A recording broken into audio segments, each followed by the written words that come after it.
Okay, good afternoon. Selamat siang, Ibu Bapak. Welcome to Atma Jaya and welcome to our symposium on academic writing for international publication. It's a privilege for Atma Jaya to host this special event. So without further ado, I would like to invite Professor Siddharth Chandra from Michigan State University and who is also the president of AFIS. The time is yours.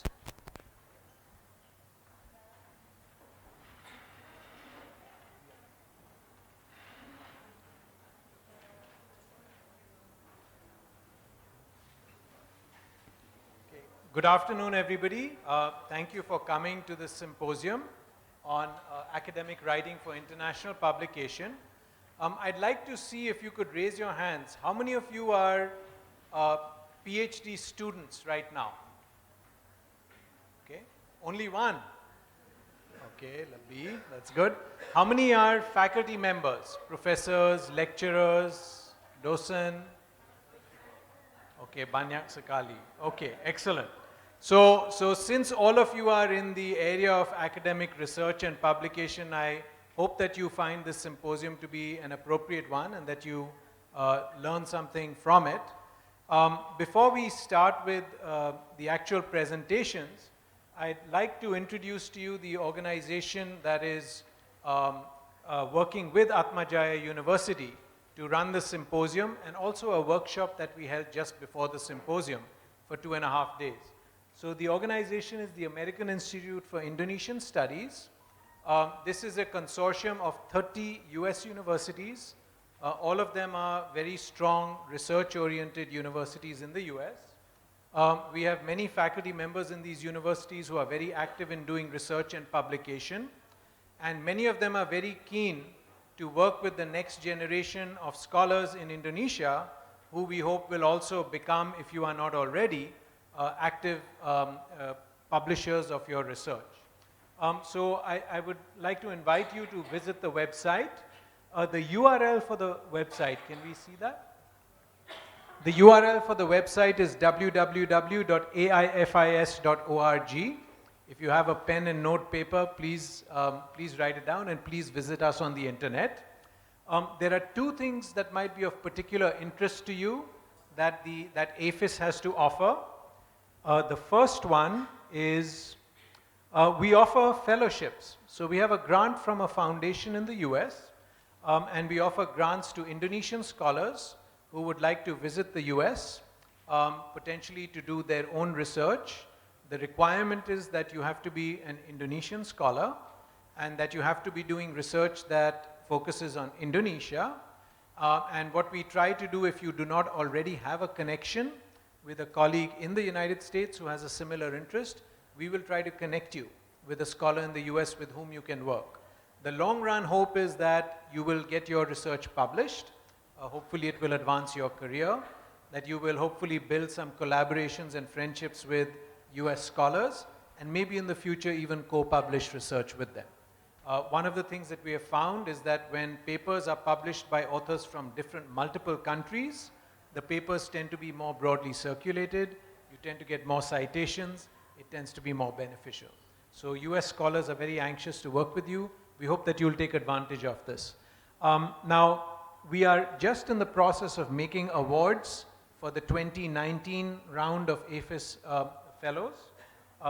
What we will be doing is next year, in about April or May, we will be putting out another announcement. So please come back regularly to the website if you're interested, and please apply for these fellowships.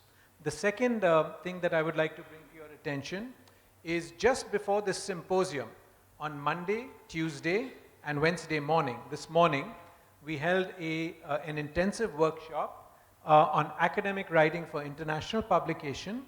We invited applications from scholars across Indonesia. We received over 100 applications, along with manuscripts. We were only able to select 16 people to attend the workshop. I think those 16 people are in the room. Hopefully you will have a chance to meet them, perhaps find out what they did. Maybe, hopefully they'll say that they got something positive out of the workshop. But my point here is that we do hold these workshops We plan to continue to hold them for the next at least 2 or 3 years. If you are interested in having a manuscript reviewed by people who are already successful in publishing, who know the principles of academic English, who can perhaps give you some suggestions about how to improve your manuscript before you submit it for publication, we hope very much that you will consider applying for these workshops.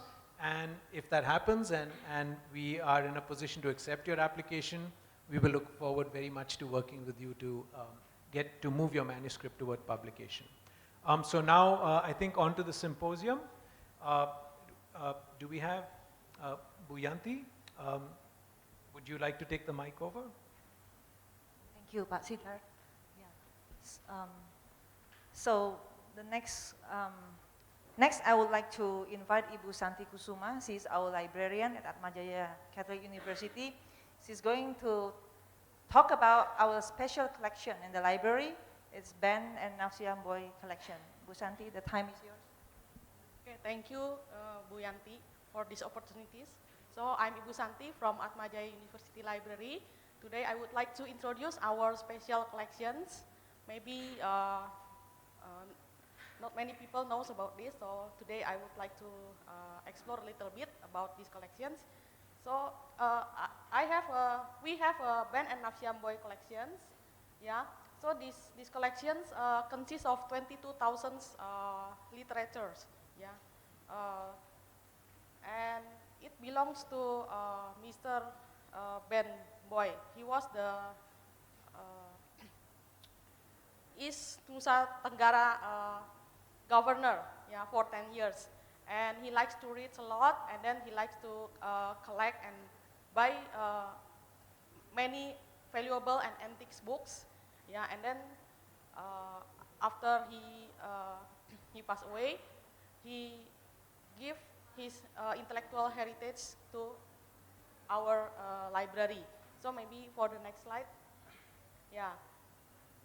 The launching of Ben and Nafsiam Boy collections was last year, yeah, 15 August. Yeah. This is Ibu Nafsia. And then next slide. Yeah, this is all of the books and collections from her late husband. Yeah. Nowadays we have already processed 18,000 books. Yeah, belongs to him. Yeah, this one. Yeah. And his collections consist of the rare books, historical books, public policy. So he likes to read many things from medicals, historicals, public policy, literature, and so many things. Yeah. And this is his collections. Yeah. So the collections is open every day, every work hours. Yeah, from 9 to 16. Yeah, from 9 to 16.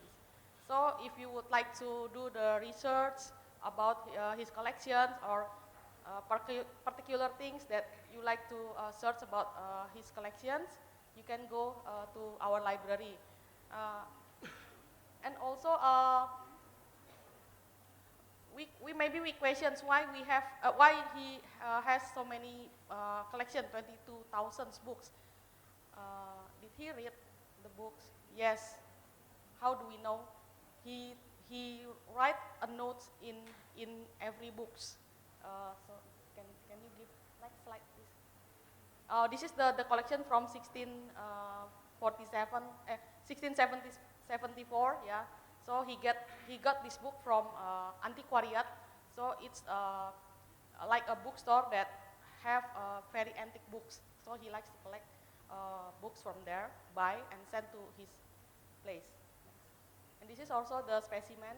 Yeah, this specimen show the Portuguese, how the Portuguese goes to Indonesia.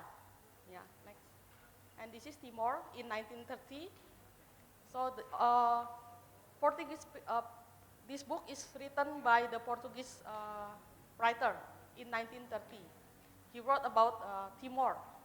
Yeah, so Portuguese curious a lot about Timor. Yeah, so he write the books. Now, this is the notes from Mr. Boy. This is the proof that he read all the collections, not only buy and put in the shelf, but he read about it. Next. Yeah, this is also the example. Next. Yeah, we also have arranged some events, book discussions regularly to remember his intellectual inheritance. Yeah, this is the example of our activity. Okay. Yeah, so we welcome all of you.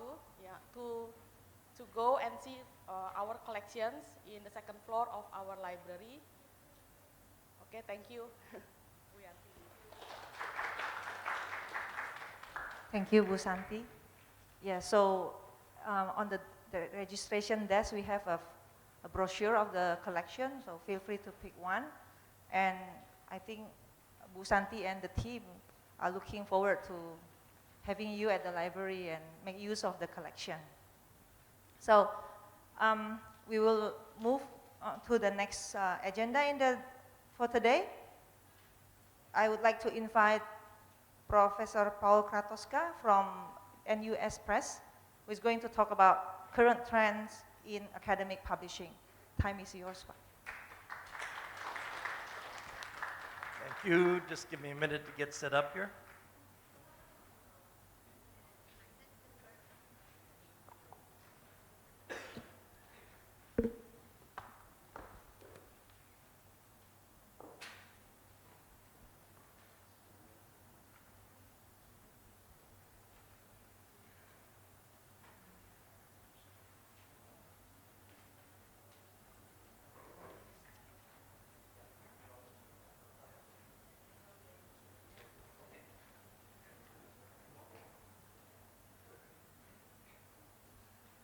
Okay, I gave a talk in the course of the workshop about writing manuscripts, preparing manuscripts. And the interesting thing about that is the thing that makes a manuscript good hasn't changed very much in the past 40 or 50 years. A good manuscript in 1960 or 1970 is probably a pretty good manuscript now. The other talk that I give is the one I'm giving right now, and that is about academic publishing. That changes so fast. I give this talk once or twice a year. Every time it has to be updated because the publishing side is changing very, very rapidly. I want to begin just by looking at where publications are coming from. And so you see I've put statistics up here for Western Europe, the US, and Asia. And you see that in 1996, Asia lagged behind. By 2006, Asia was catching up with the US. By 2016, it had overtaken the US. And if you look at the next 2 years, this trend is just continuing.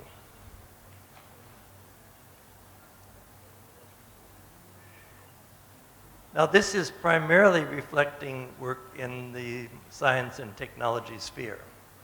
And if you look at what's happening in social sciences, arts and humanities, it's really not so promising. But even there's been a substantial increase. So if you look at China, of course, is the big player, and China has jumped between 1996 and 2018 in all subjects from 28,000 to more than 500,000. If you take this in percentage terms, the increase for Indonesia has been considerable. But Indonesia, of course, is still lagging behind, and it just suggests there's quite a lot to be done. Okay, so let's talk briefly about scholarly publishing in Asia. So the chart I just showed you says that there are 1.2 million articles originating in Asia and appearing in international refereed journals. In addition to that, though, there is a very large body of material that's coming out in Asian language journals that is not in the International Citation Index. The data I gave you was from Scopus. If you look at the publishing picture just in East and Southeast Asia, there is something like 300 university presses active in East and Southeast Asia. And in addition to that, there are commercial academic presses. And there are also academic journals. And there is something on the order of 40,000. That's not a mistake, 40,000 academic journals being produced in East and Southeast Asia. In Indonesia, the number is close to 6,000. The language of these journals and the publications from the presses, by and large, these are Asian language publications. Although there's a growing number of journals and books coming out in English. In terms of access, in East Asia, these journals are mainly behind paywalls. They're subscription journals. In Southeast Asia, though, a great many of the journals are open access, and this is certainly true in Indonesia. A lot of the journals are put out through open journal systems, OJS, and they are free, online, anybody can go and look at them. So who does look at them? Who reads Asian journals? Well, honestly, they're not widely read outside their country of origin. And I think this is a very serious problem. We did a workshop a while back in UGM, and there's a very nice set of journals there. And I was later up in Kuala Lumpur, and I asked people in KL, are you reading any of these Indonesian journals? And they said, no, we don't know anything about them. And you could do the same thing the other way. You could go to Jogja and ask, are people reading Malaysian journals? And pretty much the answer would be the same. They don't follow them. And yet there is material coming out in Southeast Asian journals that would be useful and valuable to people in other Southeast Asian countries or East Asian countries. And there's a real need for figuring out how to get these journals more widely available and more widely read.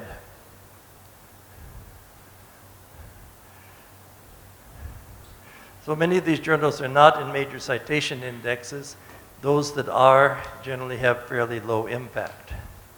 And the best papers are likely to go to international refereed journals that are appearing in Scopus or the Social Science Citation Index and so on.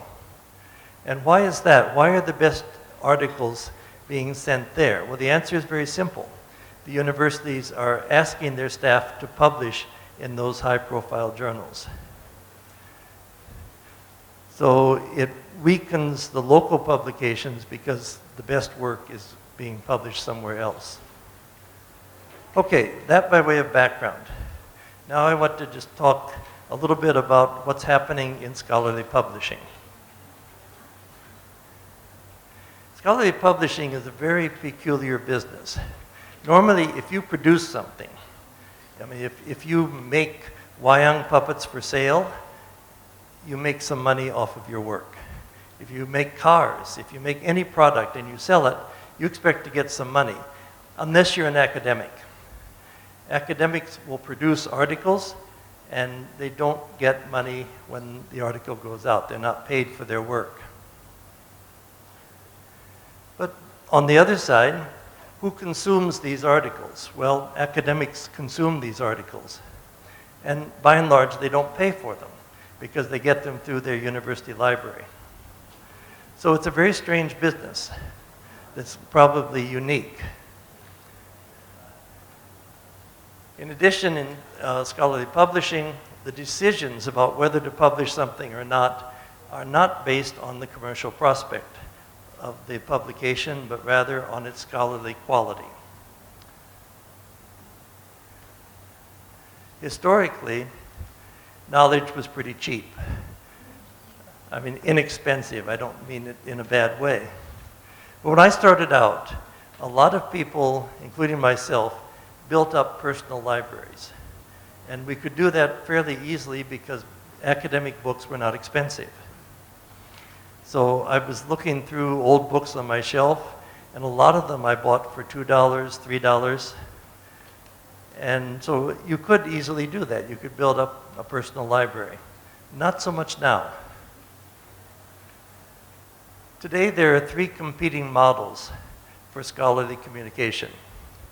One of them is learned societies and university presses. The second model for producing books and academic material is that used by commercial academic presses. And the third is open access. So I'm going to talk a little bit about each one of these. Learned societies have been around for a very long time. And their model basically is that they produce publications for their members. And as a rule, membership dues would cover the cost of the publication. And they were in all sorts of subject areas. A lot of them were scientific, but there was also geographical societies. Explorers would come back and they would write up a piece, or they would deliver a talk at the society and it would be published. Some of these are still surviving. So in Southeast Asia, you have the Malaysian branch of the Royal Asiatic Society.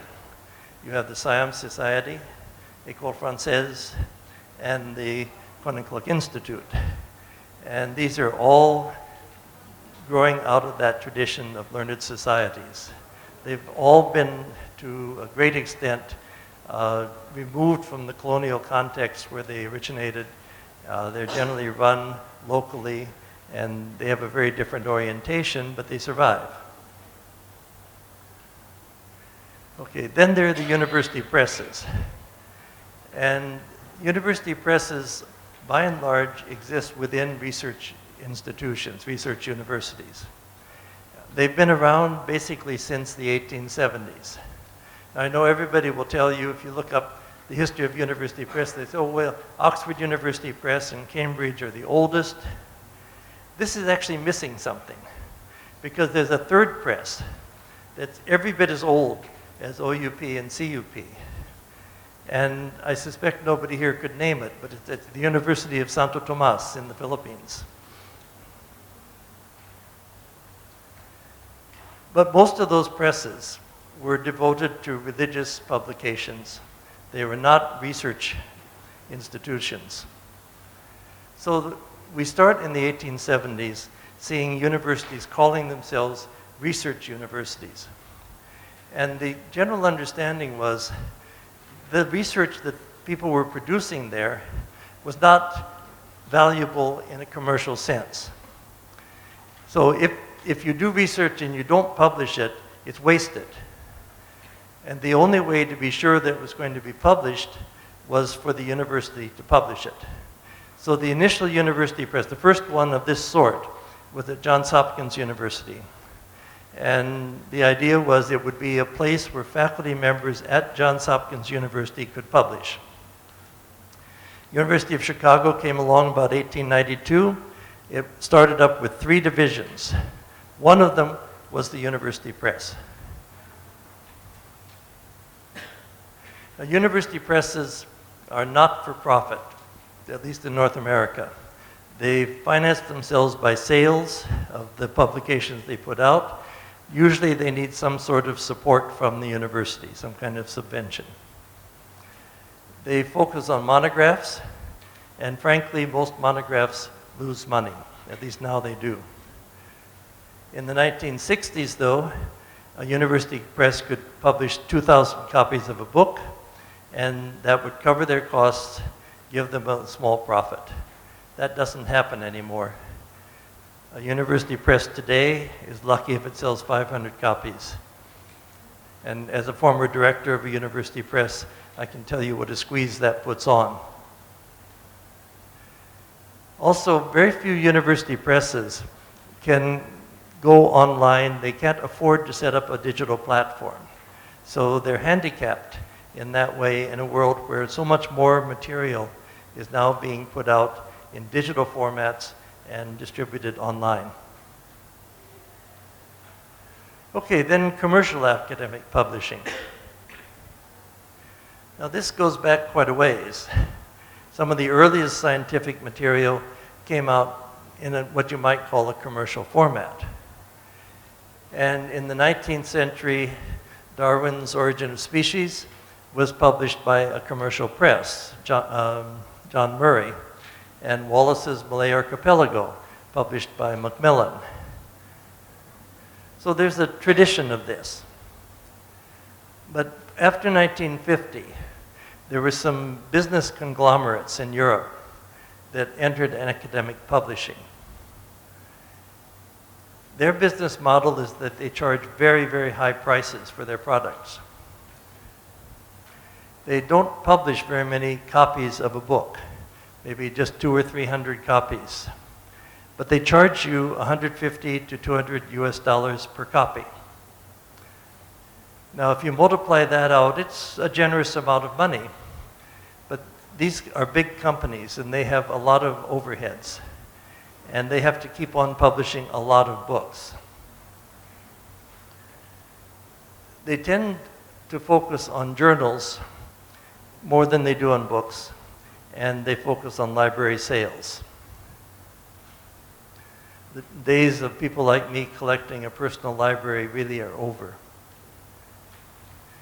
They base their business model, in many cases, on something known as the big deal. In the big deal, a library is offered a chance to buy the entire collection of journals that a publisher puts out. This includes journals that the library really wants, and it'll include some they don't care so much about, but the whole thing comes as a big package. One of the advantages that there's so much money being made off of the big deal that it's fairly easy to bring a new journal in. But the problem with these things is that libraries get locked into the contracts. And these days, a lot of libraries are finding the cost is too much, and they're trying to find ways to get out.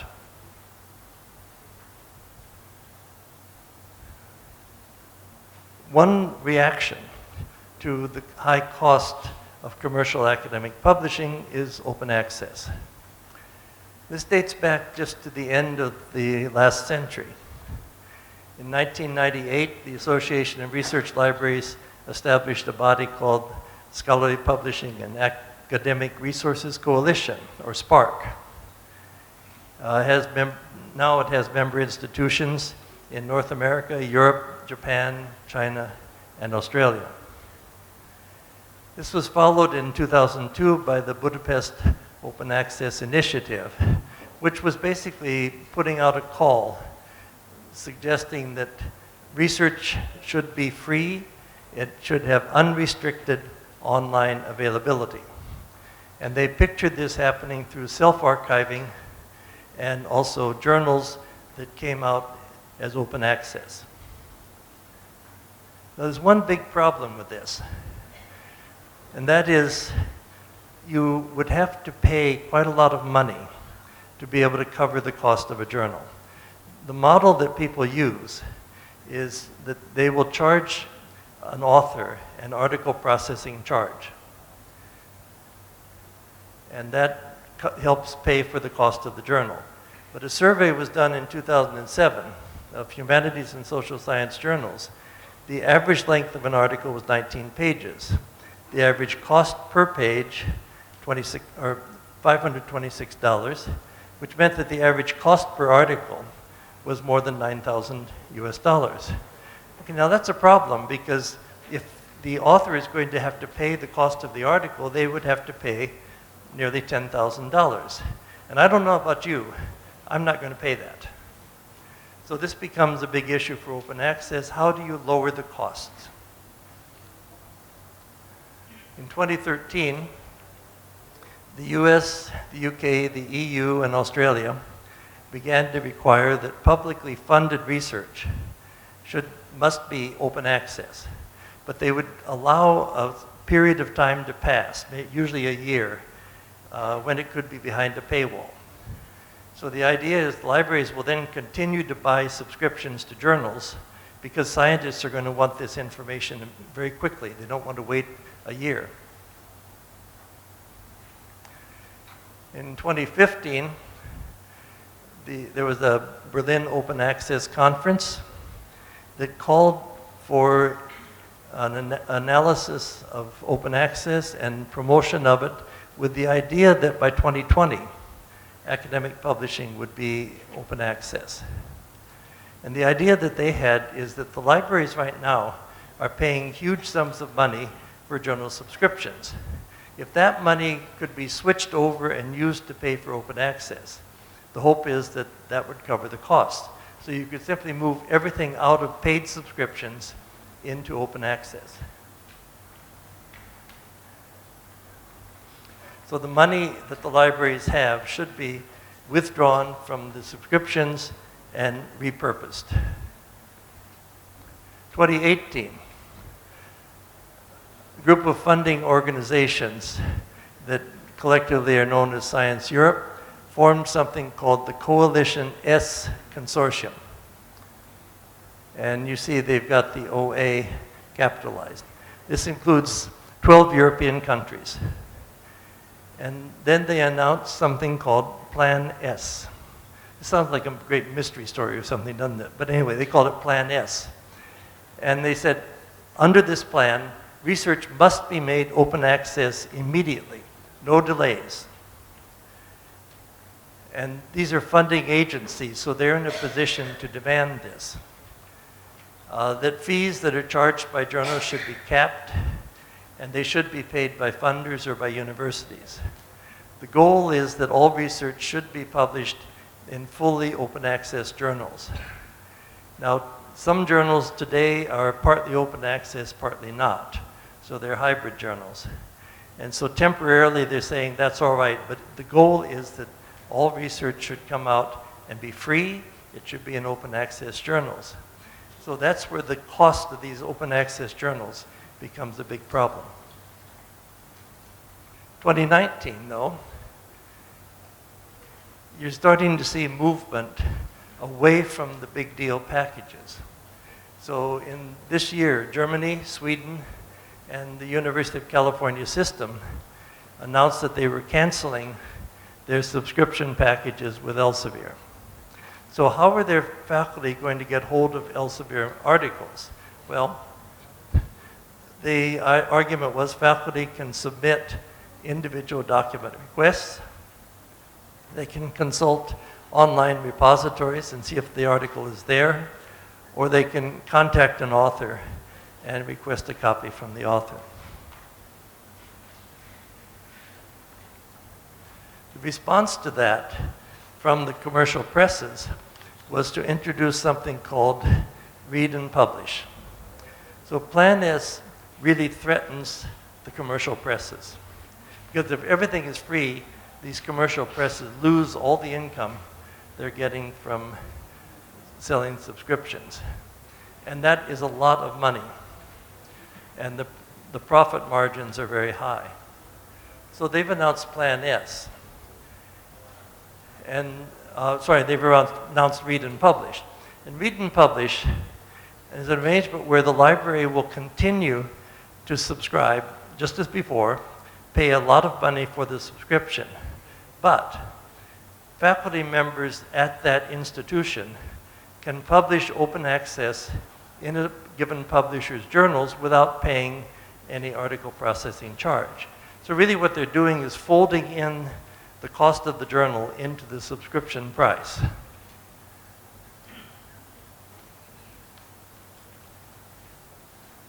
And this is pretty much where we are right now. But you can see what's going on is that on the open access side, they make a change that pushes open access. And on the commercial press side, they make a change that supports the business that they're doing. So we're going back and forth, back and forth.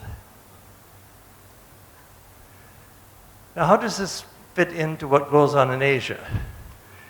Well, I don't know of any read and publish proposals that have been made to Asian universities. I mean, it is just in the beginning, but what it means is that these read and publish packages will make it in some ways harder for Asian scholars to publish in open access journals in the West. In Asia, we have two-tier publishing. So there are international journals, primarily English language, and the readers for those journals are both local and international. They feature contributions to international academic discussions,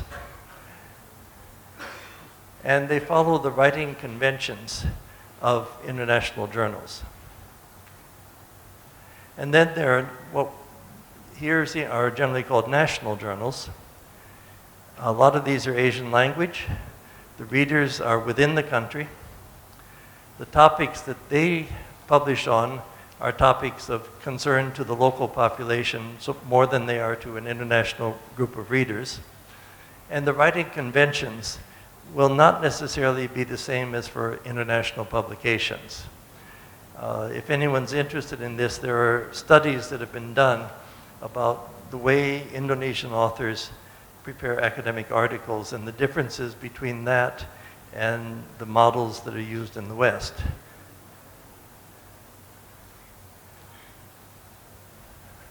So open access was divided into two categories. One was green and one was gold. In addition to that, there are other sorts of things that have provided ways that you can see open access material. One is preprint and postprint servers, social networking platforms. And then something else that's come out of this whole digitization and open access movement is mega journals and bogus, illegitimate publications. So green open access is primarily institutional repositories or personal web pages. Generally speaking, the institution will cover the cost and the authors will not pay any fee for putting their material there. The material that goes into those, though, is not the version of record. In other words, it's not exactly what gets published in the journal. This is probably the final draft of an article, but not the actual publication. And there's almost no quality control.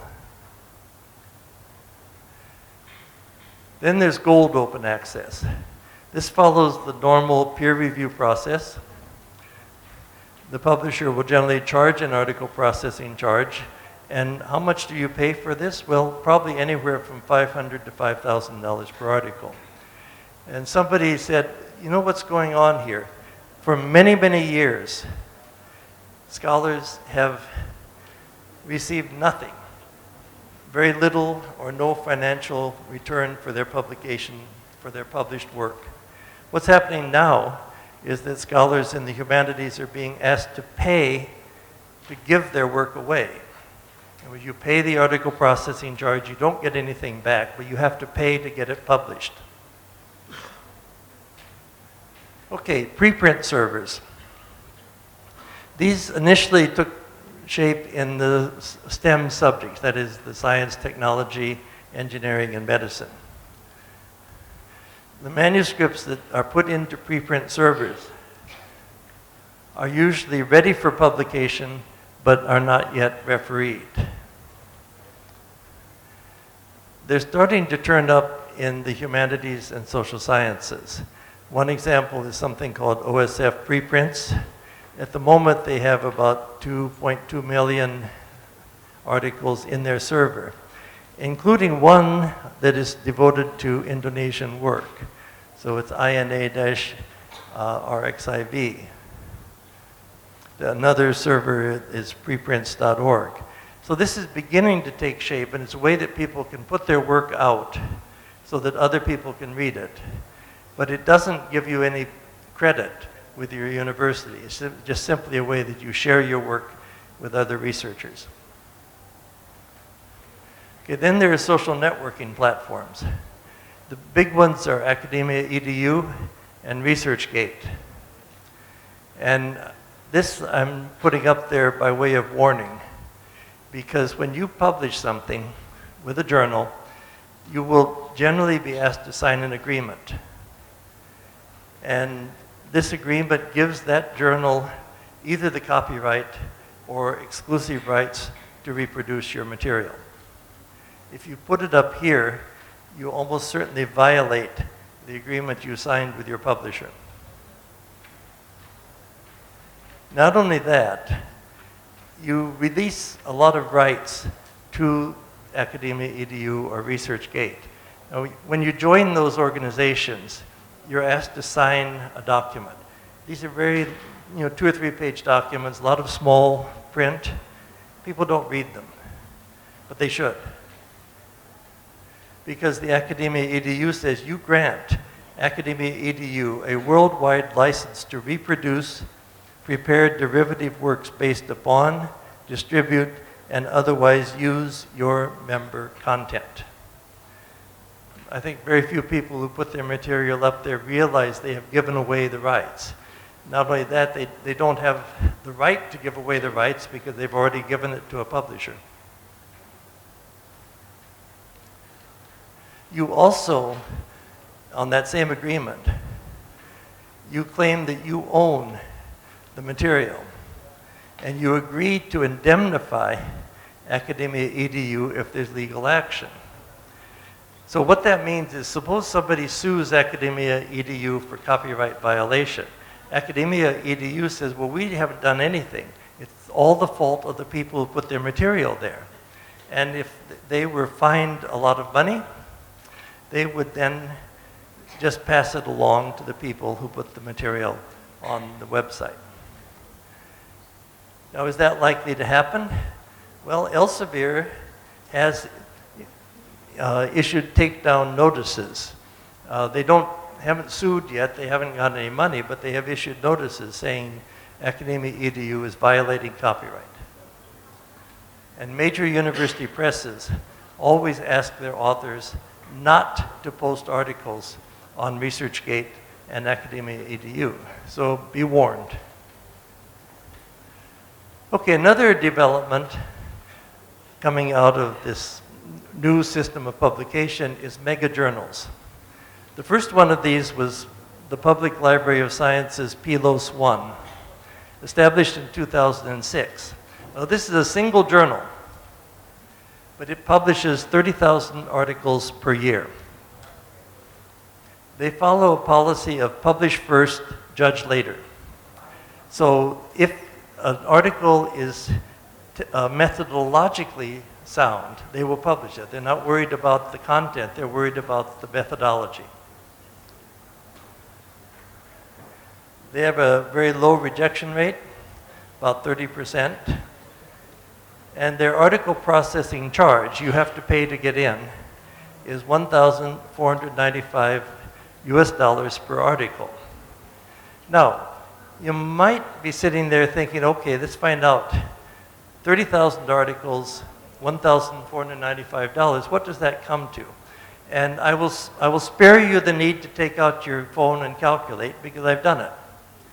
30,000 times 1,495 comes to 44 million US, which is actually quite a lot of money. Now, I've noticed that, and I'm not the only one. Other publishers have too. The profit margin was very high. So as of 2017, they collected in that year they give discounts to countries when people can't pay the whole thing, but in 2017 they collected 34 million. Their expenses were 28 million. So they made a lot of money. Sorry, the expenses were 38 million. They lost money that year. Earlier on, they were making a lot, right? I'm getting that wrong. Anyhow, other mega journals were launched, including Sage Open. Elsevier has one. De Gruyter has one. Many of these are in the sciences. Then there is out-and-out dishonesty. Predatory journals. These are created simply to collect article processing charges. They look like genuine scholarly journals. The titles sound legitimate. International Journal of something. They claim to be included in prestigious indexes.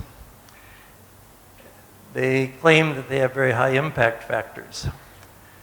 but in fact, they don't have rigorous peer review. They will publish an article if you pay the processing charge. And it's very difficult to find out who is editing these journals or where they're located. So how do you avoid predatory journals? Well, if you are contacted by somebody who says, we'll publish your article and we'll do it very quickly, 6 weeks and we'll have it out. And they might even say, send us everything you've got and we'll publish everything. That is very suspicious. The first thing you do is there's something called the Directory of Open Access Publications. And you see whether this journal is listed there. You find out if the publisher is a member of the Open Access Scholarly Publishers Association.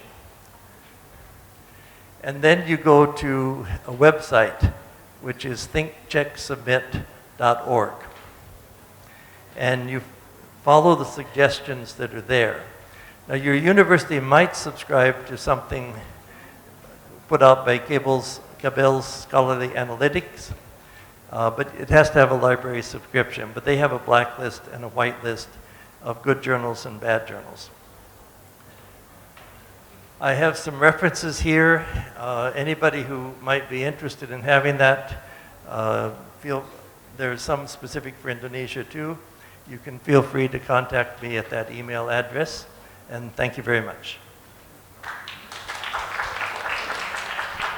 Thank you.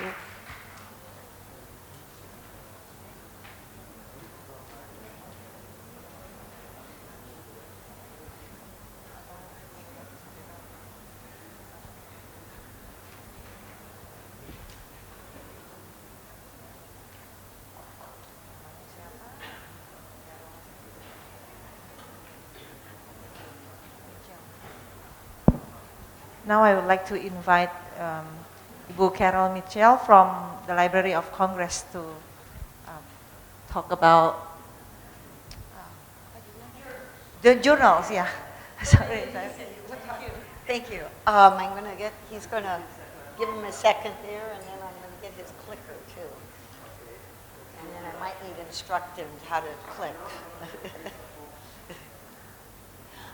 I'm Carol. I'm at the Library of Congress. We have an office here. I think I'll wait till I get my clicker. We buy books from Indonesia and throughout Southeast Asia, and we send them to the U.S. for people who want to study there. Well, I want to get my clicker before. That's the Sears Tower with the Marina Towers, because I know that because I'm from Chicago. Yeah, I know. I'm going to get my clicker.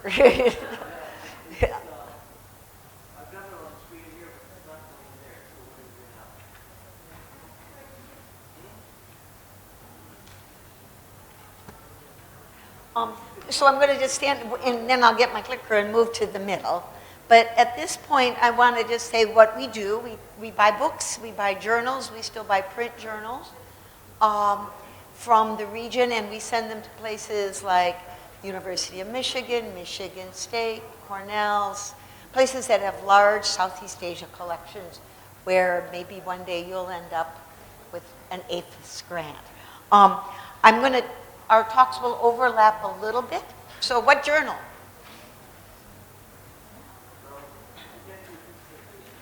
Oh, she's getting me a clicker. This is a follow-up to those of you who were in them this morning. I'll start.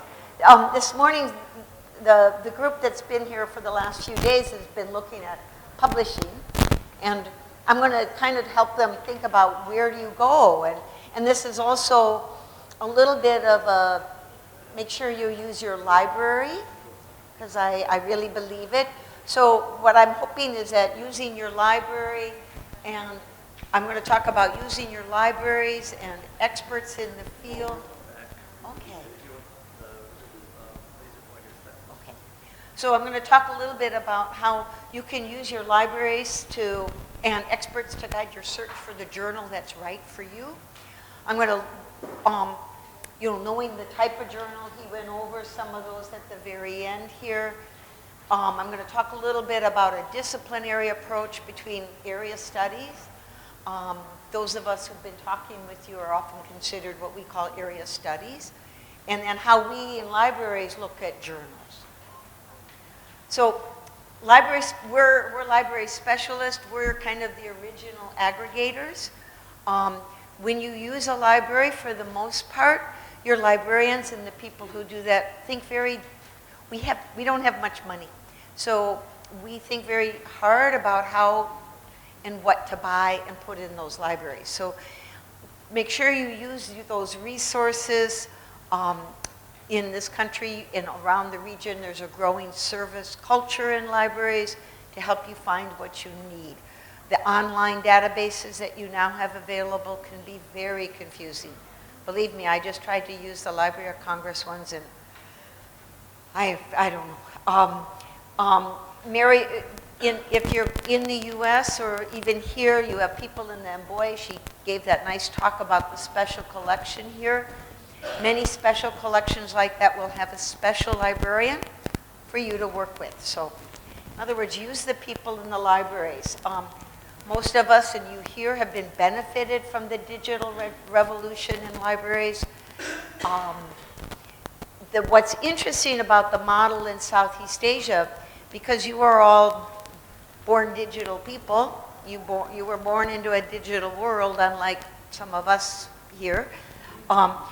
What Gramedia and publishers are doing is they're skipping libraries. In the US, the journals and the books, those expensive things like Paul was talking about, came through libraries. But Gramedia doesn't even market to libraries. They're marketing to you, so you can subscribe directly on their e-platform to their books and newspapers and journals. So it's an interesting little bit of a difference that is arising here in this area. Our workspaces are good. Some of us serve coffee in libraries, so don't forget about that.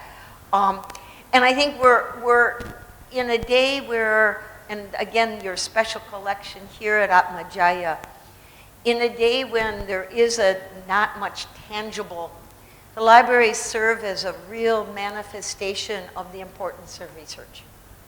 They are the physical manifestation of what learning and research are all about. And increasingly, we do the metadata and help build that. You all know what's available here at Atma Jaya. I think you have an active sources.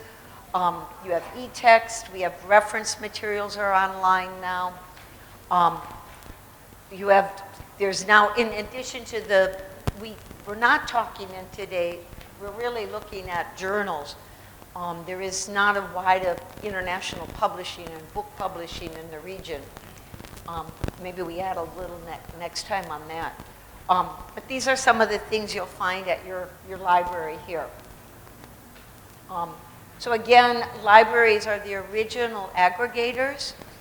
It's useful because, as Dr. Paul was telling, it's hard for an individual to build a collection like it used to be. We who work in area studies, so my focus is Southeast Asia. I think about Southeast Asia and publishing in all fields. What's interesting now is librarians have less control over the content because of these big mega deals. Discovery, we look for articles nowadays. When I was doing research, I would sit down with the whole journal of the Malaysia branch of the Royal Asiatic Society, and one at a time I would read the journal. Or I knew that I wanted to buy or look at that journal when it came in the library. In my institution where I went to school, the University of Wisconsin, they don't have a periodical reading room anymore. They got rid of it, so there isn't this idea of sitting down and just reading a journal when it comes in. So you might want to keep that in mind as you look where you publish. So looking again back to what Dr. Paul was saying, we have the traditional model of publishing, which is a revenue-based. They make their money from subscriptions. It's really no different in a scholarly than Tempo or any other journal, whether it's or popular or look at, they couldn't even do your Bola magazine, and that went out of business, right, last year. And so there's no more football magazine because they couldn't afford the printing fees. Then we have the open access, open source. He talked about that. And then that predatory, which is sort of there's kind of the pay to play. And there's, again, the processing fee isn't necessarily predatory. It's for you to look at that and learn how to understand that difference. I think it's important as you're looking where you publish to think about kind of how the publishing area is organized. We have area studies, so you have a Southeast Asia journal of, ASEAN journal of, or economic journal from ASEAN. So they would be an area of studies approach. They would typically, they could be international. There's nothing that says, there's nothing that says an international journal. The Journal of Asian Studies is the premier Asian Studies journal. It covers all of Asia, from South Asia to Northeast Asia and Southeast Asia. They're very important in our collections. It's the only place where you may get these in that. And that's what I buy a lot of journals because of the local content. So if that isn't something to consider as you look, whether you're researching or whether you're looking to publish. These journals may be multidisciplinary in their approach, so they may do history, anthropology, archaeology, political science, economics. They will cover a full range if you're doing area studies. They might be multidisciplinary or approach it in a certain way. You might have a gender studies is open to this sort of area studies approach. It can be comparative in that it might look at multiple countries in the area. Film and other arts can often be good for area studies journals because you're looking at it from a view of a particular geographical perspective. Many area studies journals will draw their theory from around the globe. So they're looking at a particular theoretical perspective and they go, that's interesting, does it apply here? So they might look at Latin America theories and then look at it here, or they may look at something. So their theoretical approach may borrow from other area studies or other parts of the world and apply that knowledge to this particular region or a particular country. And again, there would be many, in this region, area studies would have colonial impact as well. So you have sort of a variety of different approaches. Here in Southeast Asia, and then you have your other type of journal, which is strictly the disciplinary one. So an economics or a political science journal, and those would be at the international. So add the international. What's interesting, what's happened here with the emphasis on international publishing in some of your neighboring countries, and maybe even here, they will apply the international. So it used to be Journal Pendidikan, and now it's International Education Journal. So, again, be wary of somebody just applying the word antarabangsa or international to a journal. There is not necessarily, because there's this perception that an international, it's as important for your universities to have journals as it is for you to publish in them. Don't forget it's a two-way street on this. So there's this idea that if you have the word international in your journal, somehow it magically makes you international. That's not true. But some of the best journals in the region, they'll be bilingual. They will, or they're trying to be more and more bilingual. Look, and I wouldn't rule out looking. So these are some of the top Southeast Asia journals. I think you've got the list. These are all published outside of Southeast Asia. And these are all pretty pretty, some of them are more, like you have the theater journal. Obviously, they're not going to take an economics article, unless you were economics of puppet theaters. But most of them are fairly broad in their disciplinary approach. And I'm sorry if I haven't included as many science. I know that we had some writers who are doing more science than I have. I tend to do that. So you have a number of journals outside of the region that focus on Southeast Asia.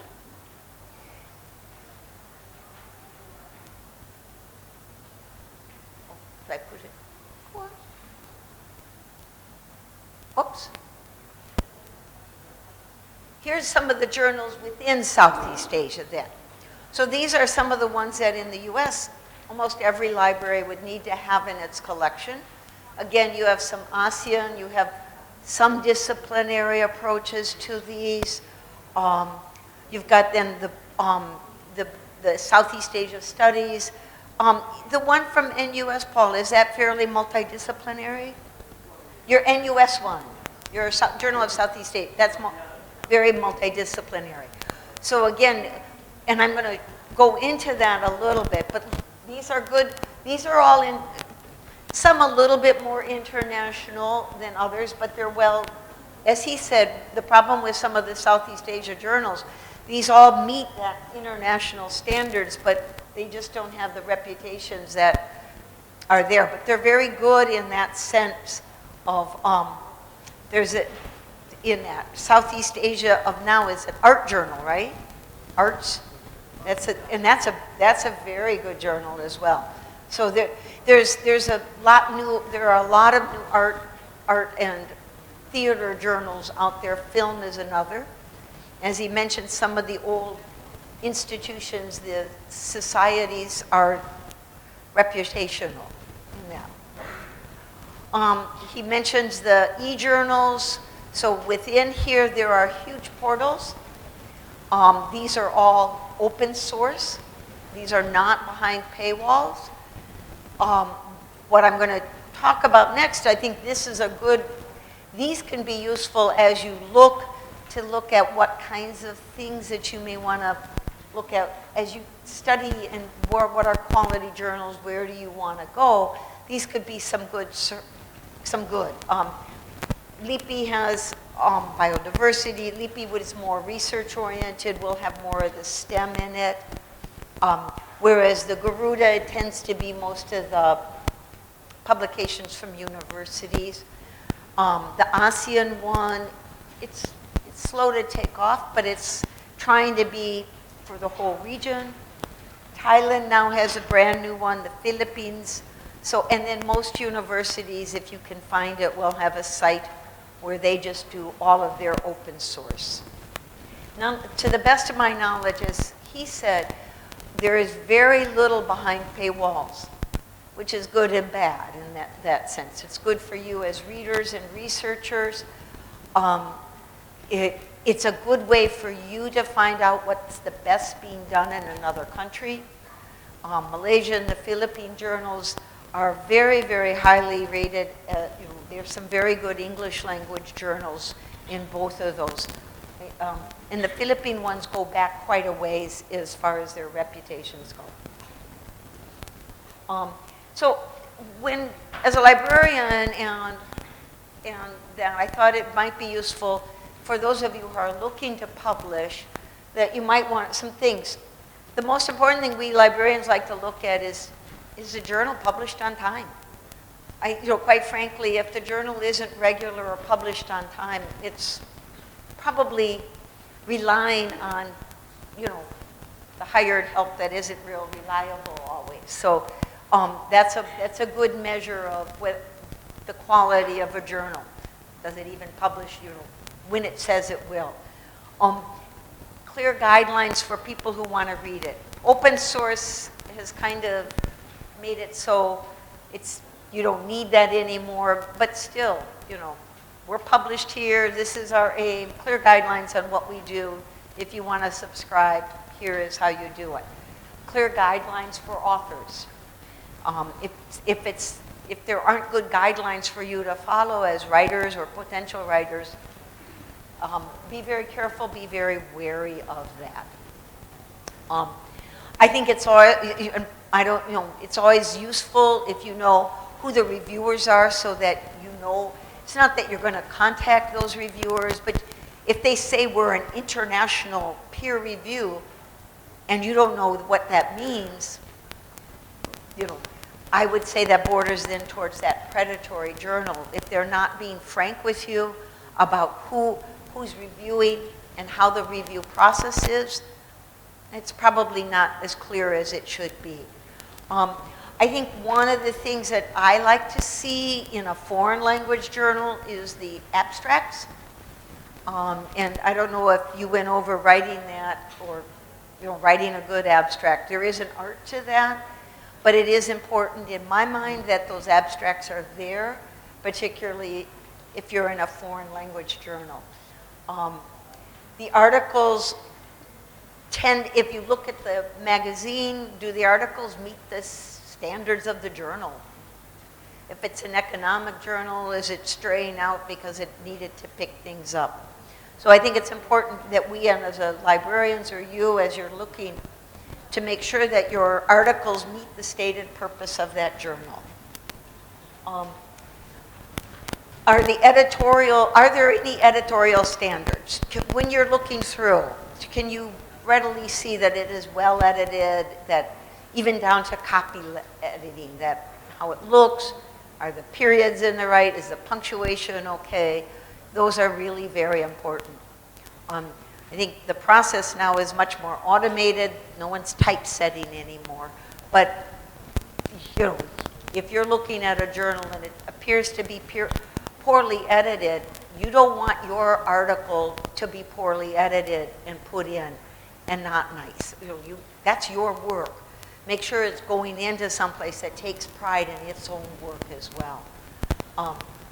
I like to make sure that the articles, that there are bibliographies, that the notes are there. If it uses footnotes or endnotes, that they're there.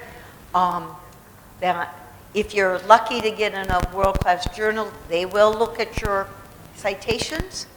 They will make sure that, particularly if you're using internet-based citations, they're still current. So if the bibliographies are short, not well, that's part of the editing process. Bad I read journals backwards. I like to look at the bibliography before I start because then I know that the person, what their approach might be. So it's always good to make sure that the bibliography and notes are as good as that article and support that article. I think also in this day and age, particularly when we go to web publishing, that you should be, if you're doing a good internet publishing nowadays, when you click on a graph, that graph should show the data. Whether it's an Excel file or that. Increasingly, an online journal should do that, but if that online journal's a stagnant PDF, it won't be able to. But is that PDF in color? And if it's not, then your charts or any graphs you have, make sure you know, because if you've designed a very colorful graph and then they just photocopy the thing in black and white, you've lost your information and your story is less powerful. So that's when I mean, so visually, are there the charts, images, are they readable? Are they appropriate, or are they just padding the text? And that goes for when you're writing too, in that. So high quality journals will be high quality and not just the articles themselves. There will be a tangible evidence of their quality, that they care about their reputation. Quite frankly, I was mad when the Journal of Asian Studies changed their paper. They used to have better paper, and now it's cheap. There is this journal ranking. Dr. Paul knows a lot more than I do when you get into this, but these are, I didn't have a couple of the Scopus, I'm sorry, I left off the Scopus internet connection. These are a couple journal rankings. They're useful in some ways to help you know where you stand and what you're doing.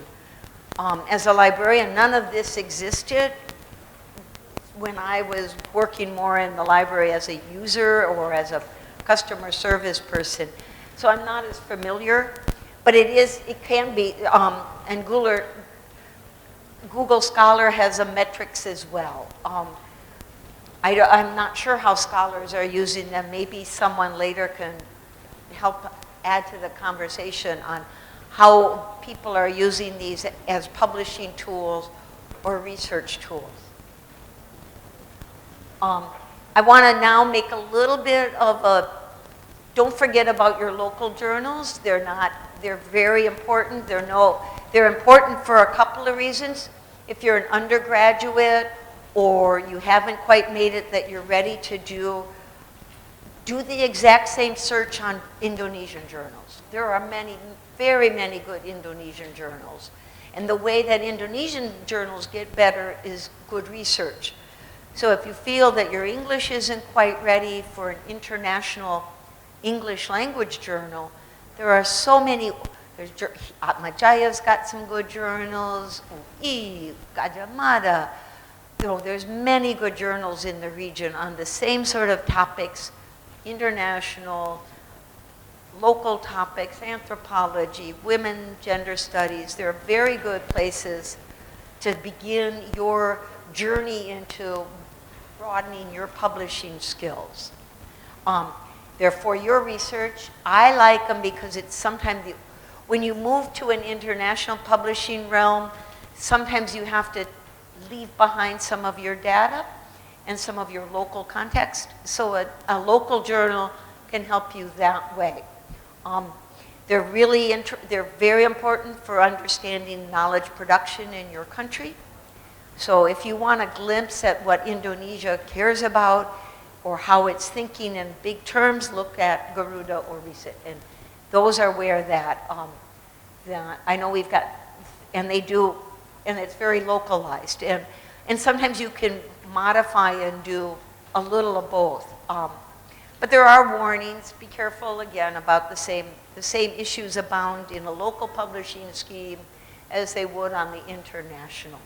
You want to be careful. If you're embarking on a journey of publishing, aim for the highest here in this country as well.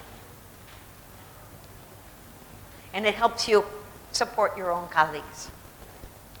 So again, we look at the reputation as a librarian. This is what I do.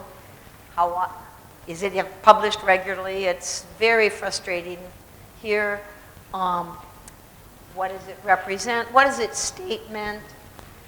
Is it a topical? Is it a disciplinary? Is it multiple disciplinary? What is it that titles have a long-term? In the US, you'd be surprised what we collect. They're not scholarly. We collect as libraries some of what you would use then as primary research.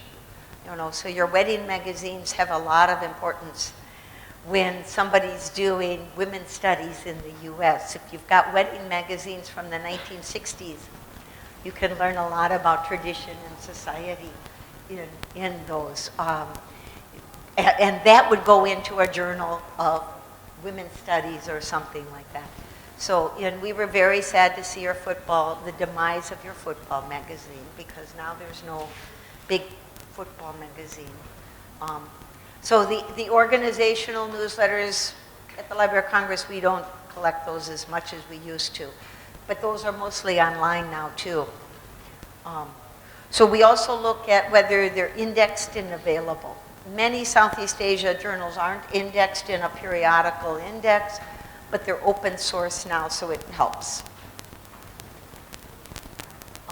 And again, we look at the presentation as a librarian. I would look at the journal. I do it now. We have about 1,000 journals from Indonesia we collect. I just bought a couple new ones. I'm looking at some new ones from Timor. So I look at it. Is it well presented? Does it look nice? It matters. Because they put the time into it. Of course, this is all disappeared if you're just looking at EBSCO because you don't see the covers and you don't see that presentation or how they build a thematic, over it. Are there editing? Is it repetitive? In Indonesia, Indo-Islamic studies, every university, almost every university has multiple Islamic studies journals. And so they're very repetitive. So if you're looking at something like religious culture, be very careful because there's lots of them out there. Again, does the contents really match the title? International Journal of Education, and then all the articles are about Indonesia isn't too international. And just learn to know your citations. Know and understand all of this. If you're writing, you need to really understand citations and how important they are in knowledge production and knowledge transmission. Double check if you're writing, no matter whether it's a college paper or for an article. Make sure your citations are correct. There's whole fact-finding teams at university presses that try and check the citation. So don't turn on, if the people reading your articles check your citations and not one of those citations can be found and is not reproducible, they're probably not going to believe the rest of your journal article. And like I said, I start from the back. I start with the bibliography. If it's somebody I like, what's she read? Who's she reading? What's she doing or he doing? So, but again, some journals may limit the length of your bibliographies and notes, so you need to be very careful when you're preparing your, you can't have a bibliography that's 10 pages long and your article's only 2. No, so you need to, at some point, that will become important. You might not be able to cite absolutely everything you look at. And with this day and age with computers, you should not have spelling errors and whiteout. You don't need whiteout anymore when you type something. So make sure your articles that you submit look visually good. Whether it's for a paper that you're handing in, if it doesn't look good and it's hard to read, no one's going to read it. They won't. So know your journals, know who the auditors are, make sure you understand what their backgrounds are. It doesn't mean you flatter them or that, it just means you understand where you're going as you look out ahead. Write for the journal. So read that journal, understand its style in itself. Same goes for a professor. Know what that professor wants when you write a paper and know that what they expect. Again, be prepared to be rejected. Make sure you have a style guide and use it. Each journal should say what their style guide is. Your universities should have a good style guide. I think they're mostly online now. The Chicago Manual, I don't know if they use MLA or Chicago Manual here. That would be, but use your style guide and use it. They're very particular about, writing 100 or writing that, and that will help you immensely. And know he just went over a little bit of your legal rights. Know when you're signing your copyright over. That's something because it is yours. I'm a strong believer in Creative Commons, but most paid-for journals are not. So you may be signing over all rights to your intellectual property. Not a problem, but you better know that when you're engaging. And I was glad to know about that academic, because I wrote as a question. And what I'm seeing, it's interesting you said that, because I'm seeing things that are clearly not written by that person on there, and they're submitting it. So be careful about, as a librarian, I'm very concerned about rights management. So that includes your own protecting. Know when you sign that paper, even that small print. If If you don't understand, go find out, because those terms are in there and they're general, they're pretty general. And also know your rights if you're getting funding. I don't know if APHIS has rights when they do, but sometimes people, if they give you funding, they will have expectations. So they may give you money to write, but they may expect you then to write for them. So just knowing your own rights as a researcher is a good first step. So the benefits of improving your research is better research, learning better research, more research that is read and shared across the globe. And again, if you're writing in Bahasa, not a problem. Make sure you learn how to write a good English abstract. I know somebody that the English abstract will get you into the databases. So if I'm doing a Google search and I'm using English terms, it will come up that way. If I see your article in Bahasa, I can figure that. That's my next step is, and I know somebody who went through Dutch with Google Translate, so, but learning to write a good English abstract is critical if you're writing in Bahasa. And you'll become better research critiquers, so on your way to doing that. So thank you. I need a little at the end.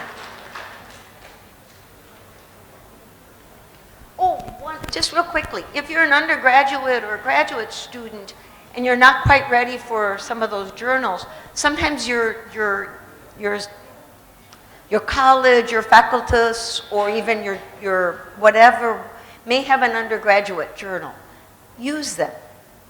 Use them because it gets you writing, it gets you thinking, it gets you understanding what it means. So, you have to start somewhere.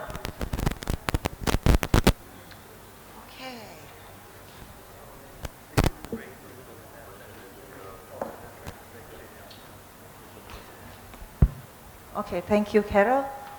So we actually finished a little bit earlier for these two sessions. Let's have like a 15-minute break, and after that we'll come back for roundtable discussion. Okay, the juice and some snacks are outside, and the toilet for men is over there, and the toilet for women is go out and on the left. Thank you.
Tes.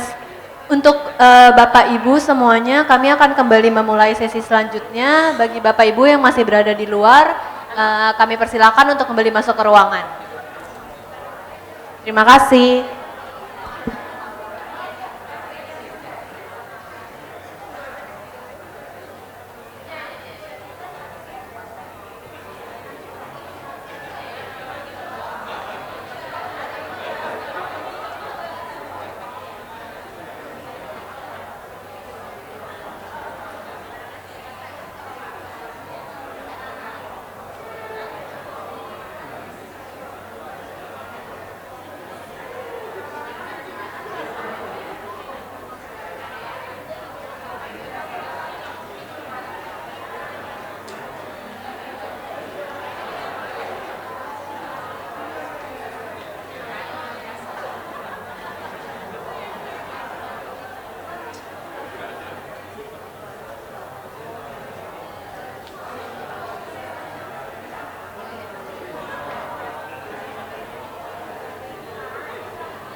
Okay, so I hope you enjoy the refreshment.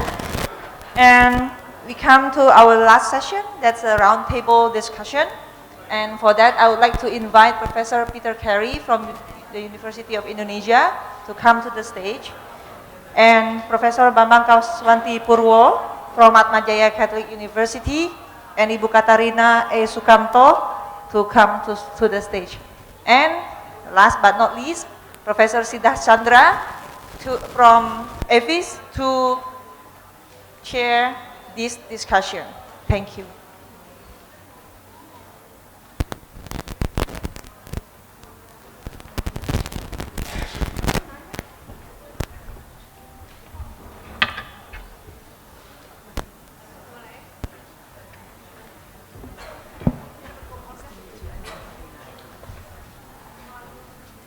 Thank you, Professor Yanti.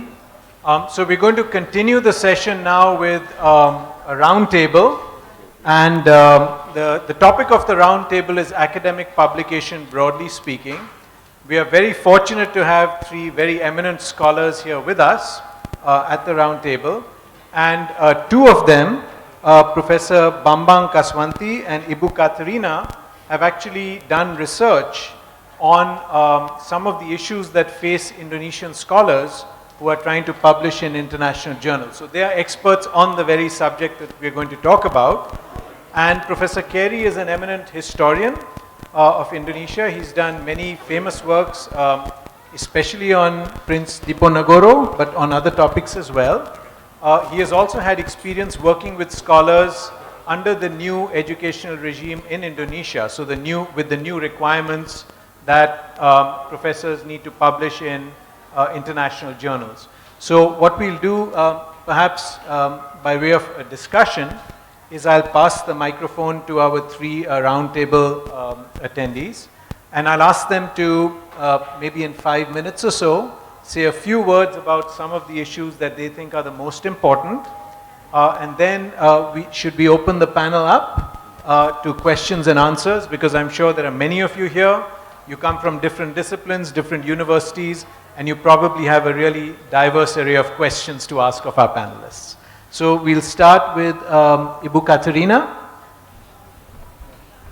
Okay, Professor Bambang then, okay.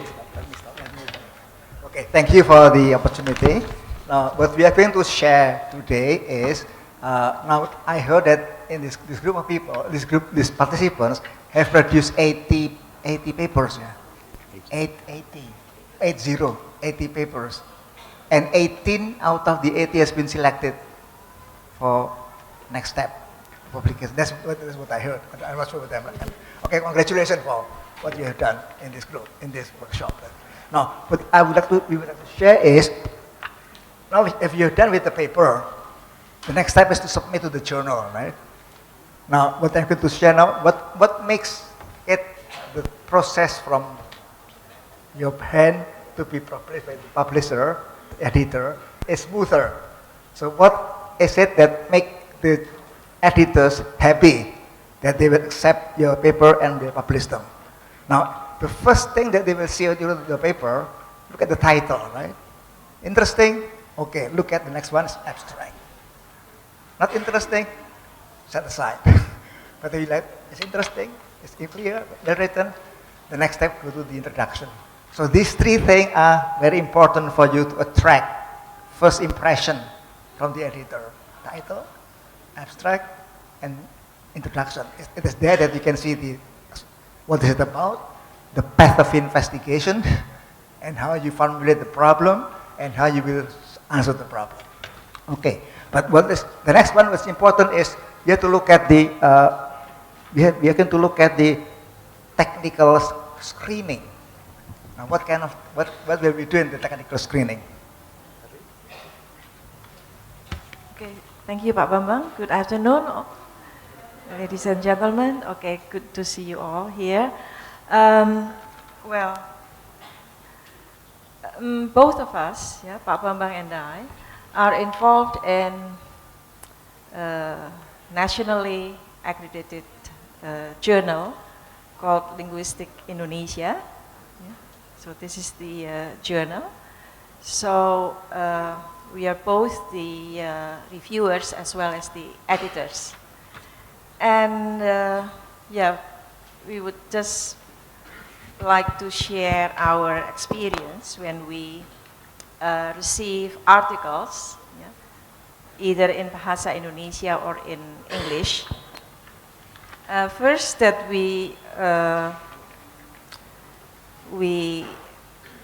appearance, yeah, the appearance of the article is very important. Yeah.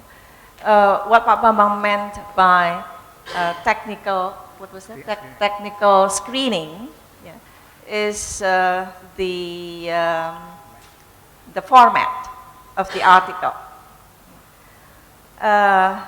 For Linguistic Indonesia, we have what we call gaya selingkung. Gaya selingkung in English is journal style, yeah, or guidelines for the author. Yeah. And Linguistic Indonesia is now an online journal, yeah. So it has to be submitted online. Everything goes online, so the communication also goes online. And the author has to follow the instruction. Yeah? So you can just download the template, and then you can just follow the template, yeah? Just as it is, like the fonts, yeah? 14 points, and yeah, many things. That is, so the first impression, yeah, will make us happy, right? So if your article looks sloppy, yeah, and it is disorganized, yeah, then that will give us a, wow, this is the writer or the author does not really pay attention to the guidelines. Yeah? Yeah. Maybe Pak Bambang would like to add something. The next thing that which the editor will look upon is the references. Not only that it is relevant for your topic, but that it should be primary references, mostly not secondary references. And when you write the article, it is better you look at the article. You have a particular journal in your mind. Look at the articles published in the journal. If you can quote one of the articles from the journal, that will make the editors happy, because that will raise the impact factor of the journal. So if that's one thing that I think will be helpful for the journal, if you can pick up one of the some article from the journal that you're going to submit in.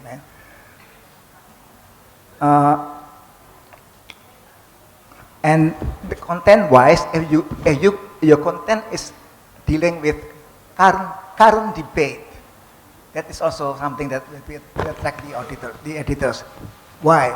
Because if current debates, it opens for other researchers to do quotation of your article. That will increase the impact factor of the journal. So if you think the benefit of the article for the journal as well, that will make smoothen the process of evaluation of the journal. But this is that's not the only one, but this one part of the element that we are going to look upon. Yeah.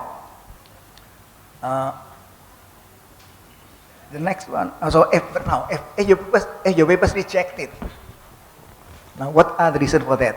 That mostly because it fails to the technical screening. It does not fail within the aims and scope of your paper. It is incomplete. The procedures and the analysis of your data is seen as defective. The conclusion cannot be justified on the basis of the rest of the paper. And your paper is only an extension of different paper or other papers, not something new to contribute in the area of research. Now, if the paper is rejected, don't be unhappy. Don't give up, because you can use the criticism by the reviewers as a means of improving your work. So you still have the next step to do is look at the feedback, and you can make another try, maybe to another journal. If it may be because the journal is not the content of the journal is not the content that the publishers like. So you also have to look at which journal really is in line with the topic that you have. Right? So do not give up. Try to understand the peer review process, and then that will help you in doing the next one. And this is also important for you to do if you can do it. You can suggest reviewers to the editors, right? You know, lots of reviewers that maybe in like your papers or in line with in the same line of your topic of your paper. Then that those research, those reviewers will clearly see, better see your work. It is within, if you can find those reviewers. The last one, but I think important for you, that I for your article to be accepted in the journal, in the international journal, is develop your skills in reading, because most of my students the jam terbang, the mileage in reading is very low. The higher the mileage of your reading, as in reading articles, the better you are the better shape you are in writing your paper. So increase your mileage in reading papers, especially the topic of your interest. Yeah. I don't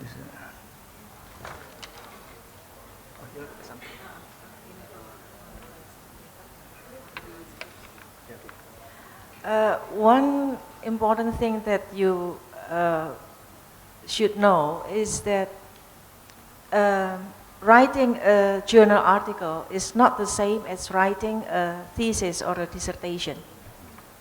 So many authors write their journal articles exactly the same as when they write their scriptsy or thesis. There are two different things. So I think you have to read a lot of journal articles, right, before you write your own article. And I'm sure by reading a lot of journal articles, you know how to develop your ideas, how to develop your thoughts. Okay, thank you. The last thing I would have to say is that it is crucial that you read, because your literature review is the heart of your paper. Because if you writing a paper, is you produce something an idea that you join in the discussion of your topic by other researchers before, right? So if you can join in the discussion, you can continue the line of discussion for topic. So that will also one thing that will make your quality accepted by the editors. So also you should be guided by what you have read from the literature. Without reading the literature, without showing what you read the literature, your writing is not considered as publishable by some in the journal. So I think that's all. Yeah. Okay. So thank you very much for the reflections on getting a journal article accepted. I've been here 10 years and I've taught for 5 of those 10 years. And I've taught mainly at the graduate level for S2 and S3, so people doing their MAs and doctorates. And now there is a syarat, a condition that in order to get a doctorate at most universities, I think government universities, you have to actually have published in 2 internationally recognized international journals. Is it? What? For the doctoral degree, yeah. And I've had a very close experience over the past month with actually being involved with that. And in this case, I think it's been successful. We haven't had the final response, but what struck me is that it's not just technical, it's not just actually arguing a case, it's also you have to have a certain level of English. So if you as editors open a package and there's a very interesting title, somebody's gone to their friend and got a nice abstract done, but in fact the article itself is extremely terkatung-katung, tidak luas. It doesn't flow easily. And in fact, it's very difficult to see the wood from the trees because you don't know what the argument is because it goes in all sorts of different directions. Or the person is jumping to conclusions. And it's a bit like seeing a kaleidoscope or seeing something which is slightly out of focus. If it's just a little bit out of focus, maybe it doesn't matter so much. But if it's a lot out of focus, you're not going to do all the heavy lifting as editors to actually put it in a format which is going to be on the starting blocks of being considered. So in fact, it's not just scientific, it's not just to do with scholarship, it's not just to do with citing primary sources, it's actually how you present your arguments and how you argue, your degree of literary capacity, and actually if you can hold the reader from beginning to end. So you've got to, if you're starting, if you have an introduction, in the introduction you can't just go off in lots of different tangents and parade your knowledge of how many things you've read. You actually have to go for the jugular and say, what is this article about? It's about heritage and it's about this particular issue of Gunung Padang or whatever it is. And in a nutshell, you actually have to give the distillation of what your argument is in the first page. And then, like building a cathedral, you actually have to go through various parts of the article which is actually supporting that. So you don't go straight down the nave to the apse. You actually build it methodically so that there is an introduction which distills what you want to say. There are good pictures which actually refer to what you're arguing, and that there is a structure to the article with a conclusion. The conclusion might be, well, so much more research has to be done before this can be brought to clarity, but you draw on what you've already done. And scholarship, it's a bit like Heraclitus. You don't step into the same river twice. Scholarship is about actually building steps. It's building ice steps on a mountain. Yeah? So you go a certain distance and you create a landasan, you create a scientific perspective, but you don't have to go the whole, you don't have to do the full Monty. What you're doing is actually providing a particular step up for the next generation who are going to do other things. So you have to actually fit yourself into that. I was interviewed for The Guardian as a graduate student to be a journalist.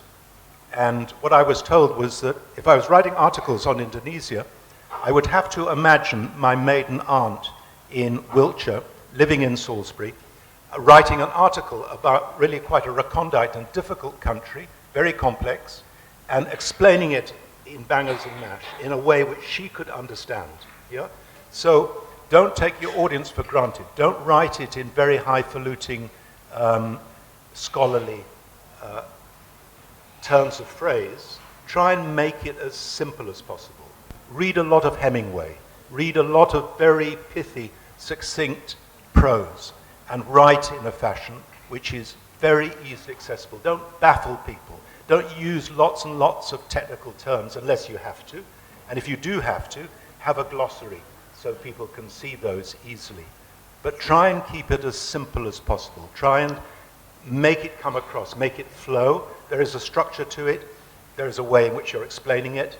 And don't dish up something which somebody's just going to throw up their hands and say, well, I don't have the heavy lift to do this editing. You've got to have it at a certain stage. And there is English. There's sort of English you use to go to the pasar. There's English you use to talk with a taxi driver. And there's English you use in an article. And they're completely, clean different things. Yeah? If you're going to use English in an article, you have to know the register. You know how you actually use certain terms right. And it's not that easy. I think it's extremely unfair. I think the world is very unfair. I remember Mahathir coming to Oxford and saying, well, 85% of all the news outlets are in the hands of Western, AP Dow Jones, Reuters, Agence France Presse, and we in the developing world have just 15%. Yeah? So actually it's brat sabla.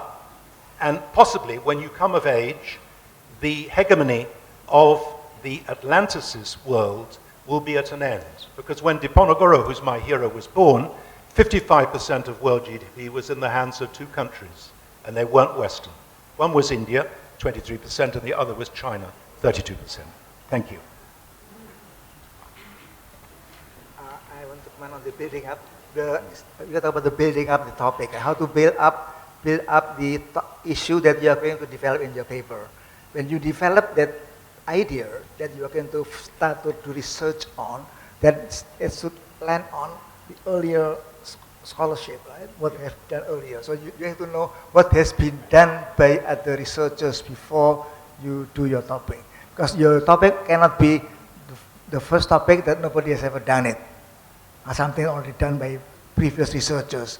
And you should be in your hand. What have they done? And then you build up starting from what you learn from the previous researchers, you build up your topic. And then the next step is to talk about the direction, what to do with your research. And this is the crucial part is to formulate what you are going to research in the form of questions. So in my class, I ask my students to just make a collection of research questions from many articles possible. So you learn how they ask questions. Because the question in the research question are specific kind of question. So you have to learn the way to write the question. But this is the thing very important for you to tell us readers what is it, the core of your work from the how you formulate the question.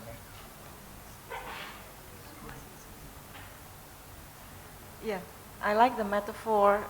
Writing a research article is like going up the stairs, right? Yeah. So from the first step to the next step, and you have to make it flow. Okay, you have to make it flow. And what I found from my students is that it's very difficult for them to express their thoughts. So sometimes it's too abrupt, yeah? So from one thought, one idea, and then the idea is not well developed, and then they jump to another idea, stop again, then jump to, and so it's not that very easy to follow the, yeah, right, yeah. So, yeah. Thank you. So in our audience, we also have a number of experts on some of the issues that were raised here. We have some of our workshop mentors from Monday, Tuesday, and Wednesday. We have expertise in academic English, expertise in ideation and focusing your topic. I think focus was a very important part of what some of you talked about. The perspective of a reviewer. I think some of our mentors and people on this panel have reviewed papers. And we know that it's very important for the author to make it easy for the reviewer to understand the message. So maybe what I'll do next is, before we open the floor to everybody, let me ask some of the mentors and people who worked on the workshop, who mentored our 16 workshop participants, if they have anything to add. So if you could, anybody in the front rows, if you could raise your hands if you'd like to add something. Thanks. Thank you, Bella.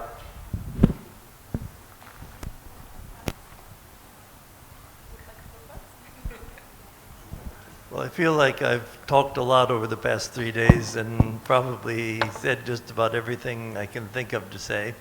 But, okay. But the point about refereeing, okay, we're on.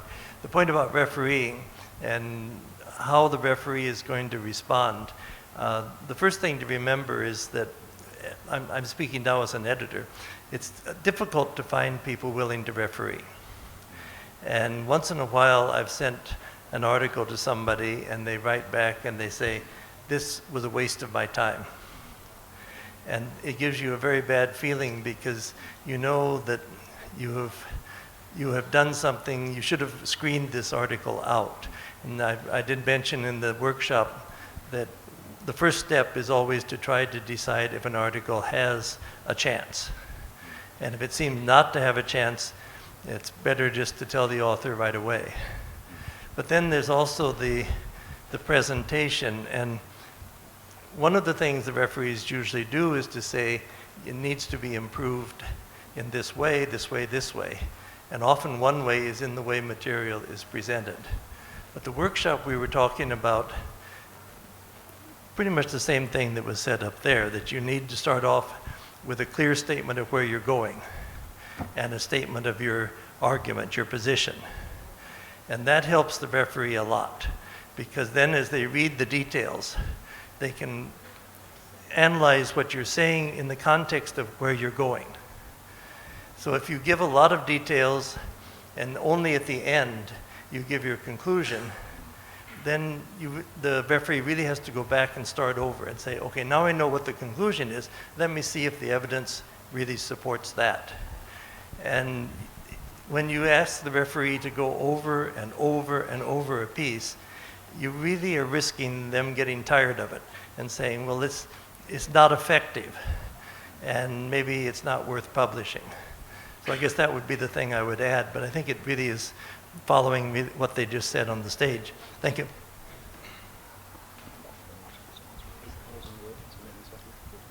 Good afternoon. I'm Susan Lopez-Nerney. I'm one of the mentors in this workshop.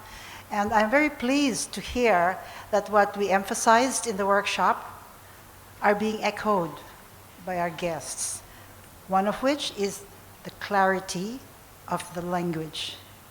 Second of which is the flow. They're even using the same words that I used in my lecture. Okay, so I think for the most part, that is really something that we can all identify with. But how? How do you make your language clear? You've got to translate that into really grammar and vocabulary. So it goes back there. Somebody was asking me today, how do you increase your vocabulary? And I think one of the guests also said, you just read. Sorry, there's no way. Read and use and maybe reflect. There's no other way.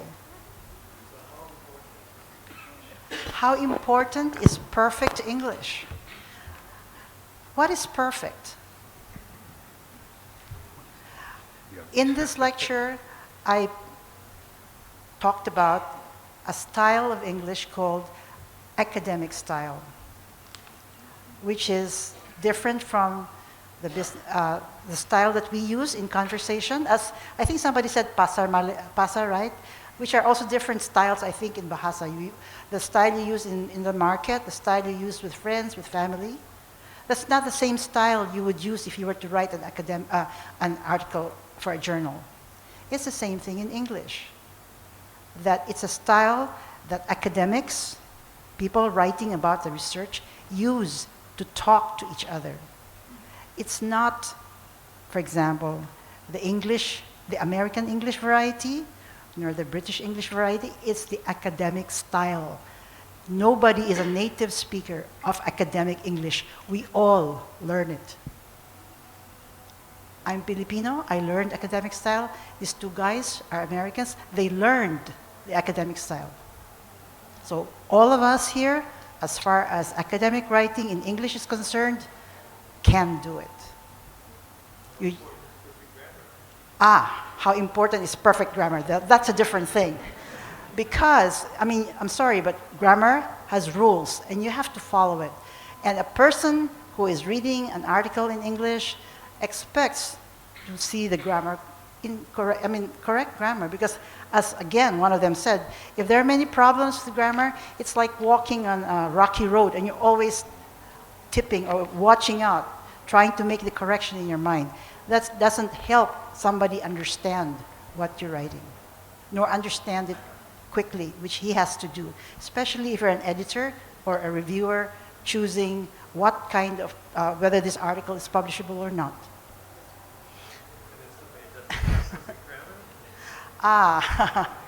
Okay, he's asking me all these questions. What if somebody doesn't have perfect grammar?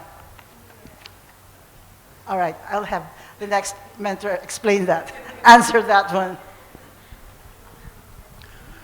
Actually, when as a reviewer sometimes, or as a person doing copy editing, I can take somebody's paper, and as I'm copy editing, I can fill that thing up with red ink. Totally possible. And if you take a look at that, I mean, it looks actually pretty horrible. But actually, if you do a more nuanced analysis of things, just to give you an example, when Susan's doing this, she has a checklist of 33 kinds of errors that writers can make. I basically use one about 14 errors, but regardless of which particular list you're using, what happens is that when you begin to look at all the red marks and everything, you begin to find that people are making somewhere between 2 to perhaps 5 errors consistently. Now the other errors are there, but they're just there here and there. So, and this is one thing you can really actually do. If you actually can find the 2 to 5 errors that you're consistently doing in a very systematic way, and you can get rid of them, at least the research I've done anyway, indicates that about 75 to about 95% of your sentence level grammatical errors can be taken out. Now that doesn't, I'm not talking about cohesion here. I'm not talking about things like coherence, but I am talking about basic grammatical errors. You can get, most of you can probably, sitting in this audience, can probably get rid of most of your errors simply by identifying those 2 to 5 errors. And when I talk about 5's an outlier. Actually, it's closer to 2 to 4. So, you know, it's not a hopeless thing. It doesn't have to be perfect. In fact, I'm sure Professor Kotorska here would tell you that if you that if you just have a few surface level errors, actually that can be cleaned up quite easily. That in actual fact, a paper is not going to be rejected on the basis of a few grammatical errors here and there. But you do need to clean up. And it is your responsibility to clean up your paper before you go. But we don't have to worry about perfection. We just have to worry about You see, in doing this, you have an assistant, and that assistant is called Microsoft Word. Yes, and Microsoft Word is sitting there putting little lines below mistakes that you make. And if you right-click on those words, it's going to suggest something. Now, sometimes when I see what it suggests, I think that's not really what I want to do. But if you're not sure, you can do that, and it will probably correct the problem that's there. So it's not like it was in the old days, where you're going to have trouble figuring out where the mistake is and figuring out what to do about it, because the program's going to help you. And whatever you do, don't panic about this. Don't get blocked from writing by worrying about, am I getting the grammar right? Get your ideas down. Then you can try to deal with grammatical problems and all these things. But if you worry about it, you think, I can't get it done, you never get the paper written. So that's the most important thing. Get it started, get it done, then you can fix it. Have we said enough? That's great. Thank you very much. We have a few mentors and workshop facilitators on this side of the room. Would you like to contribute to the conversation? Yes. Good afternoon. My name is Gigi Wykes. I'm from the University of Montana, professor of anthropology, and I'm the vice president of APHIS. Just joined APHIS this spring. I had 2 comments to remind you all. What we are all members of is our university, colleges, and this really a research culture we're all members of, which requires that we all learn more languages. Academic writing, not only in Bahasa, but also English. So that makes English a Southeast Asian language, right? And as the more you read and write in English, as well as Bahasa, you are contributing to this new expansion of knowledge and universities and a research culture that is expanding across the world. So for myself, my is to learn to write and read better in advanced Indonesian. That's my challenge. But this experience has reminded me of how exciting it is to see all of what you all are producing so that I can, in English or Bahasa, and share it with my students back at my university. Thank you. Buyanti, would you, any other participants on the panels or the workshop? Okay, so let me start things off with a question, if I may. I'll use the prerogative of the moderator to ask everybody who made some comments a question. And the question is for people for whom English is a second language, who are working in universities in, let's say, Indonesia, but not only Indonesia, in many different countries in the world, who are increasingly feeling the need to make their voices heard in global fora, so in international journals. Let's say that they do not yet have mastery over academic English, right? But they have mastery over their ideas.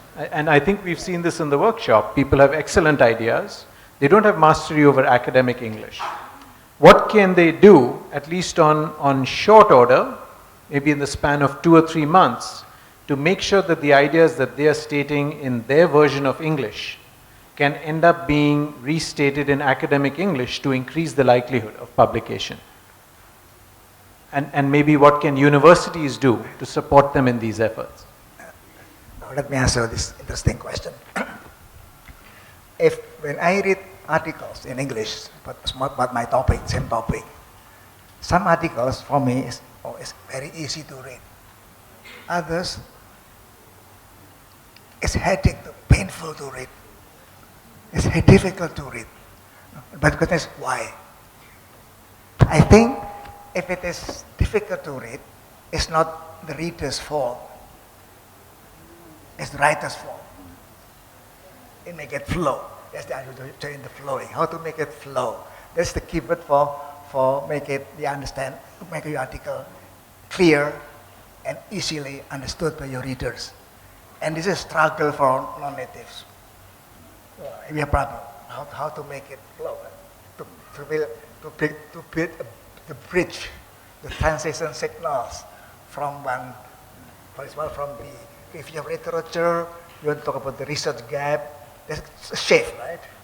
So there must be a bridge there.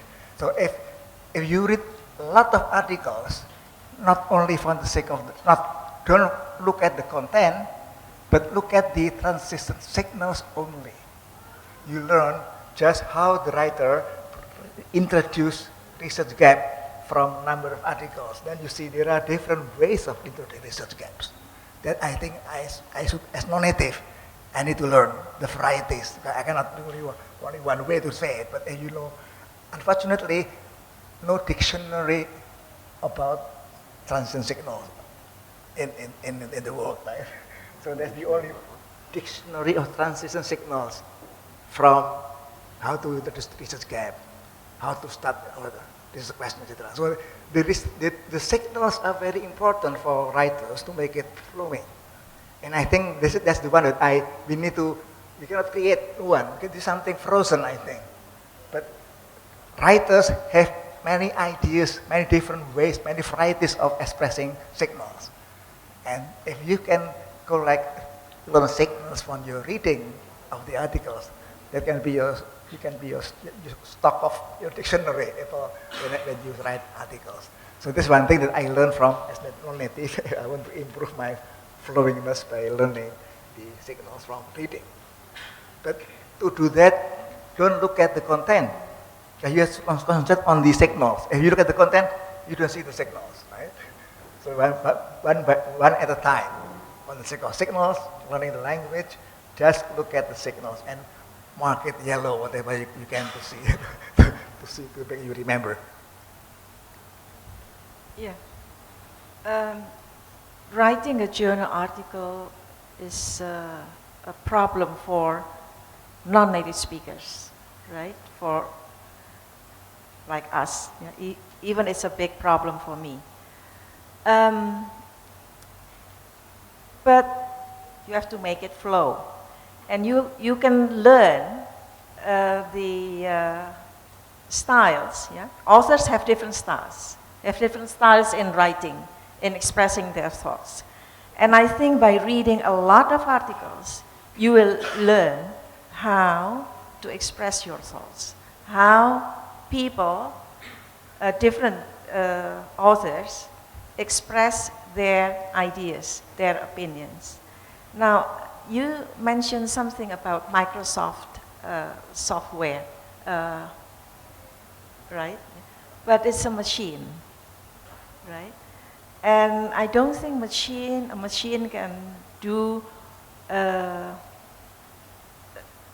the job that human beings do. So I think it still needs human touch. So you have to, it's okay, yeah, if you use Microsoft software to check the grammar and everything, but that's not enough. So it needs human touch.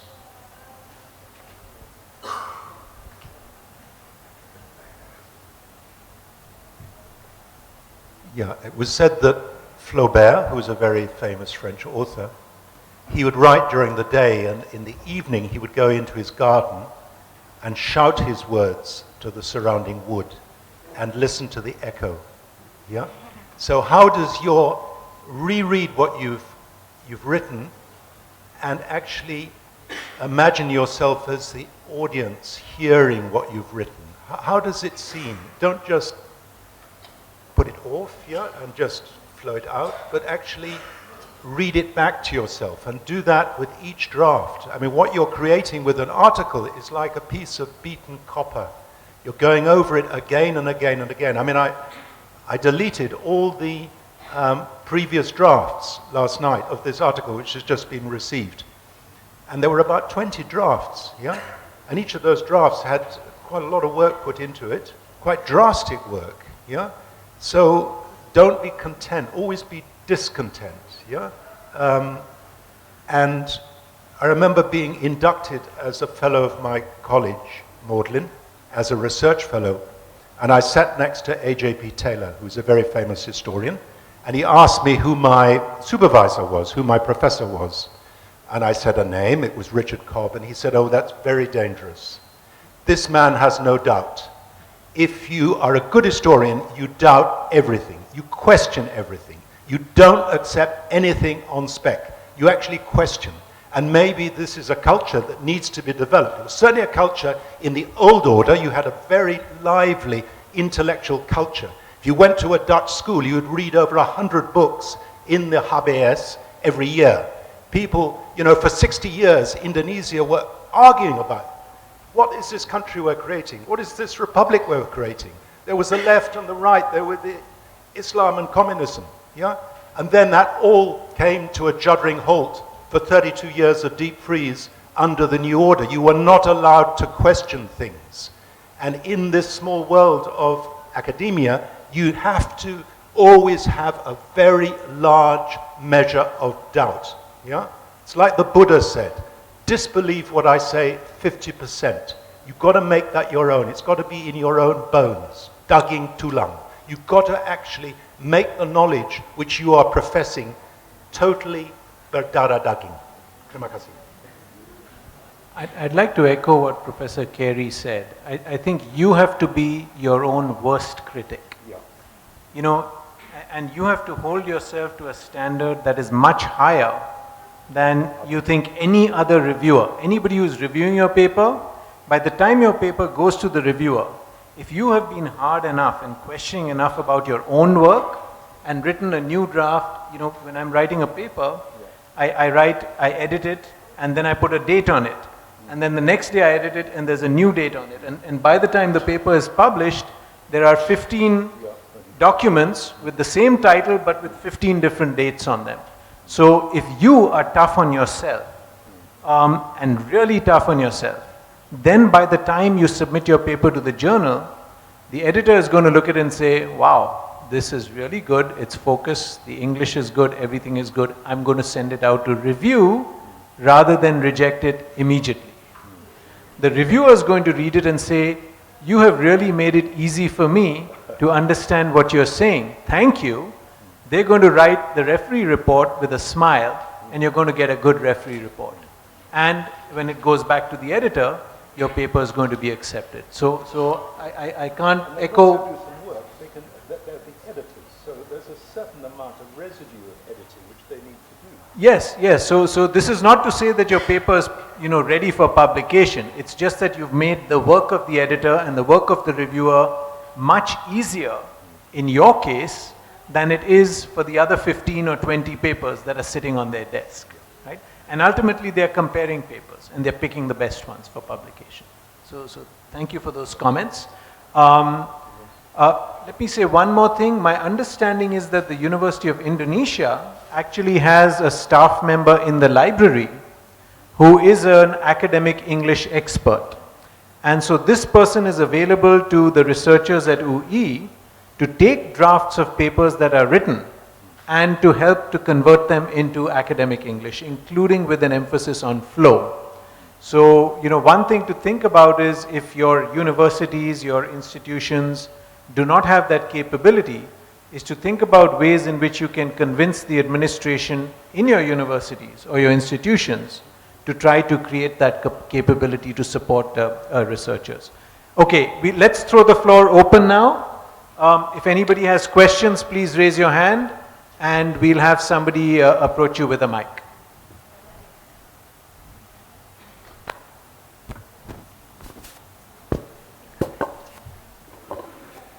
Okay. Good afternoon. I'm Irma Barus from IPB University in Bogor. Okay, my question is, what is the role of professional editor, to help us in submitting our paper? I think this is going to be very helpful because we just, collect our ideas, data, and then write a simple paper, and then just give it the paper to the editor. To the professional editor, and then they will, revise our paper. Of course, we have to pay a lot of money to them, but they said that they will guarantee that our paper will be accepted in a certain reputable journal. So is that true? Okay. And in terms of flow, how about the sentences that we use in the journal? What types of sentences? Because Pak Bambang said it should be as simple as possible, but what about the sentences?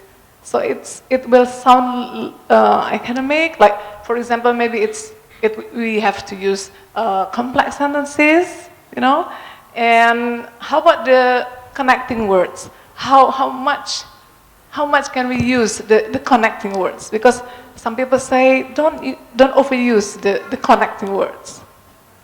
Okay, I think that's all my question. And my suggestion is for those who say bahasa, you have to say bahasa Indonesia, not just bahasa. Okay, thank you. Okay. Thank you for your questions. We have two distinct questions here. The first one is the role of a professional editor or copy editor in helping you to clean up your paper. And then the second one is a slightly more specific technical question about grammar issues. So let's address the first question. Would anybody on the panel or in the first row like to respond? So go ahead, Paul. Well, professional editing comes in various, various sizes, various degrees, and various costs. And sometimes you have somebody come, I've had people come to me and said, I've had my friend who is a native speaker edit the paper for me. It always makes It always makes me very worried because I know some native speakers are not editors. They don't know how to do it. Some native speakers don't write very well. Time and again, I've had articles come in by an American, a British author, Australian, and the writing is terrible. So being a native speaker doesn't make you able to edit. It doesn't even make you able to write effectively.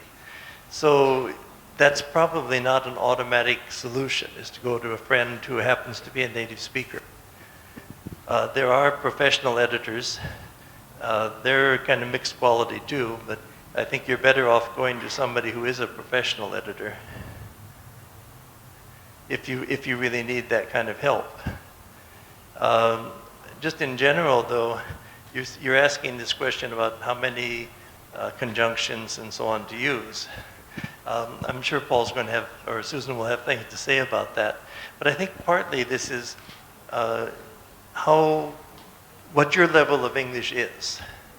But the most important thing is to get your thoughts down and not worry too much about the sentences. You can work on that later, or somebody can help you with that. So don't worry about being fancy. Just get them down.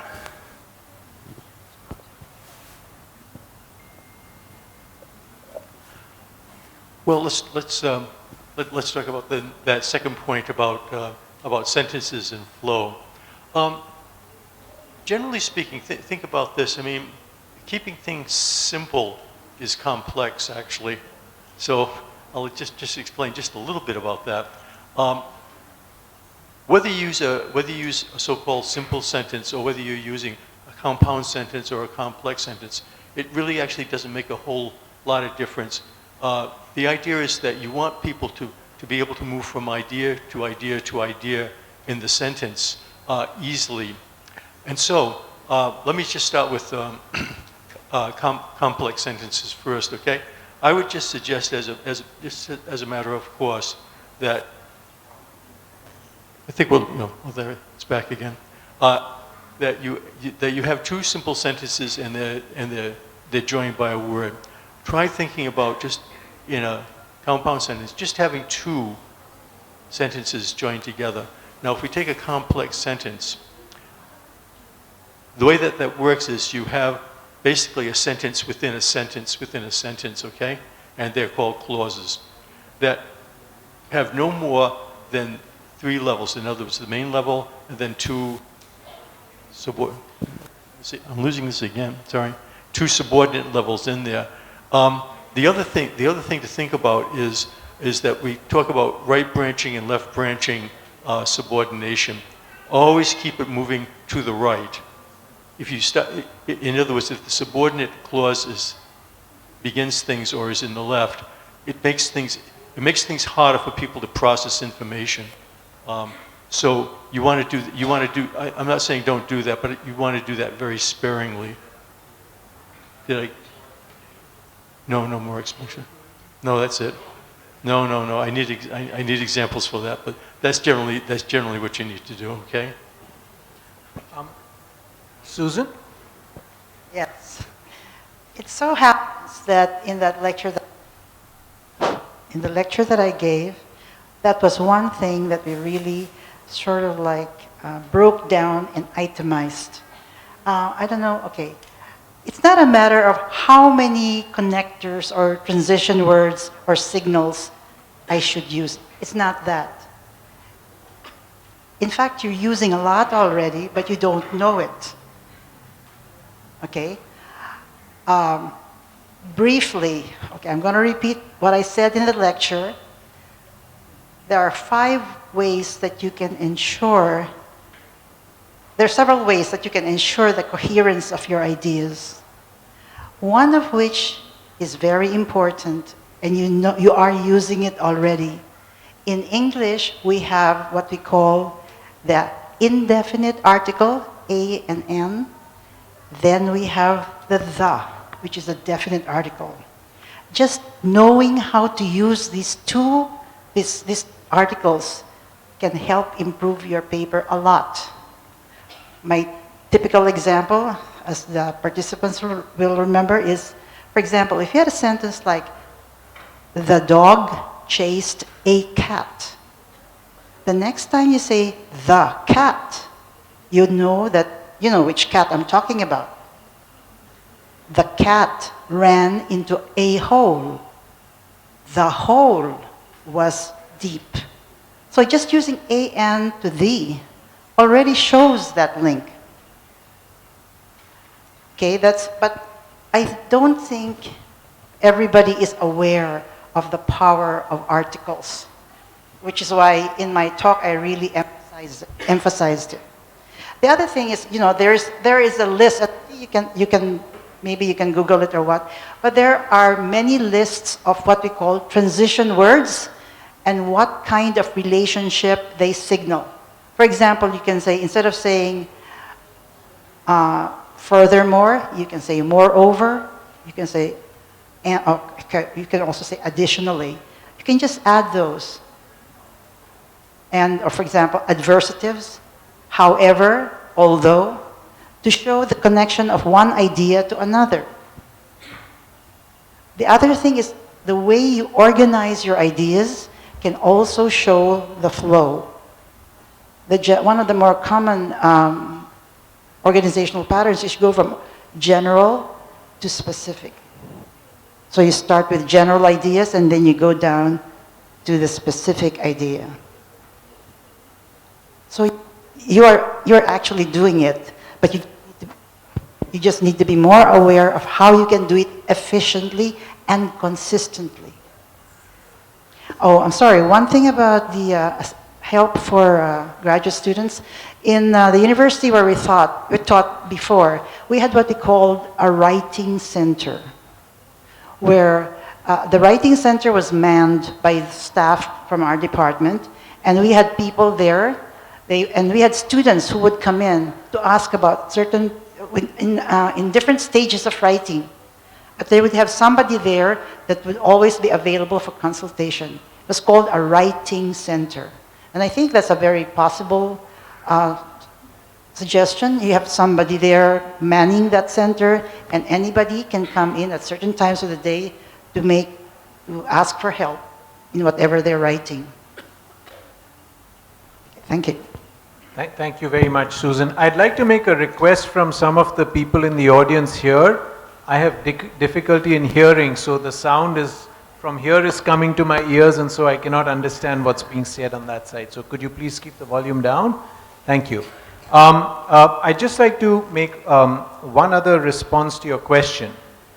You're talking about somebody who is editing your papers for language and giving you a guarantee that your article will then be accepted in a journal in some kind of scientific. If you're from IPB, you're probably writing on the life sciences, maybe plants or agriculture, right? Anybody, whether it is an editor, like somebody who's fixing grammar, or even a scholar in your subject, anybody who says they can guarantee that your article will be published in a reputable journal, I'm sorry, is not telling you the truth, okay? Because the decision about publishing an article in a reputable journal is made by a collection of people. And that collection of people is the reviewers, who are anonymous, who you don't know, and who your copy editor doesn't know, and who your colleague who guarantees it to you also doesn't know, and the editor, okay? So these are the people who make the decision. People who win Nobel Prizes submit papers to journals, and those papers get rejected, okay? So nobody, if it's a reputable journal that you're submitting your paper to, there is no guarantee whatsoever that it will be accepted. Now, if it is not a reputable journal, it's a different story. So do we have any other questions? Please.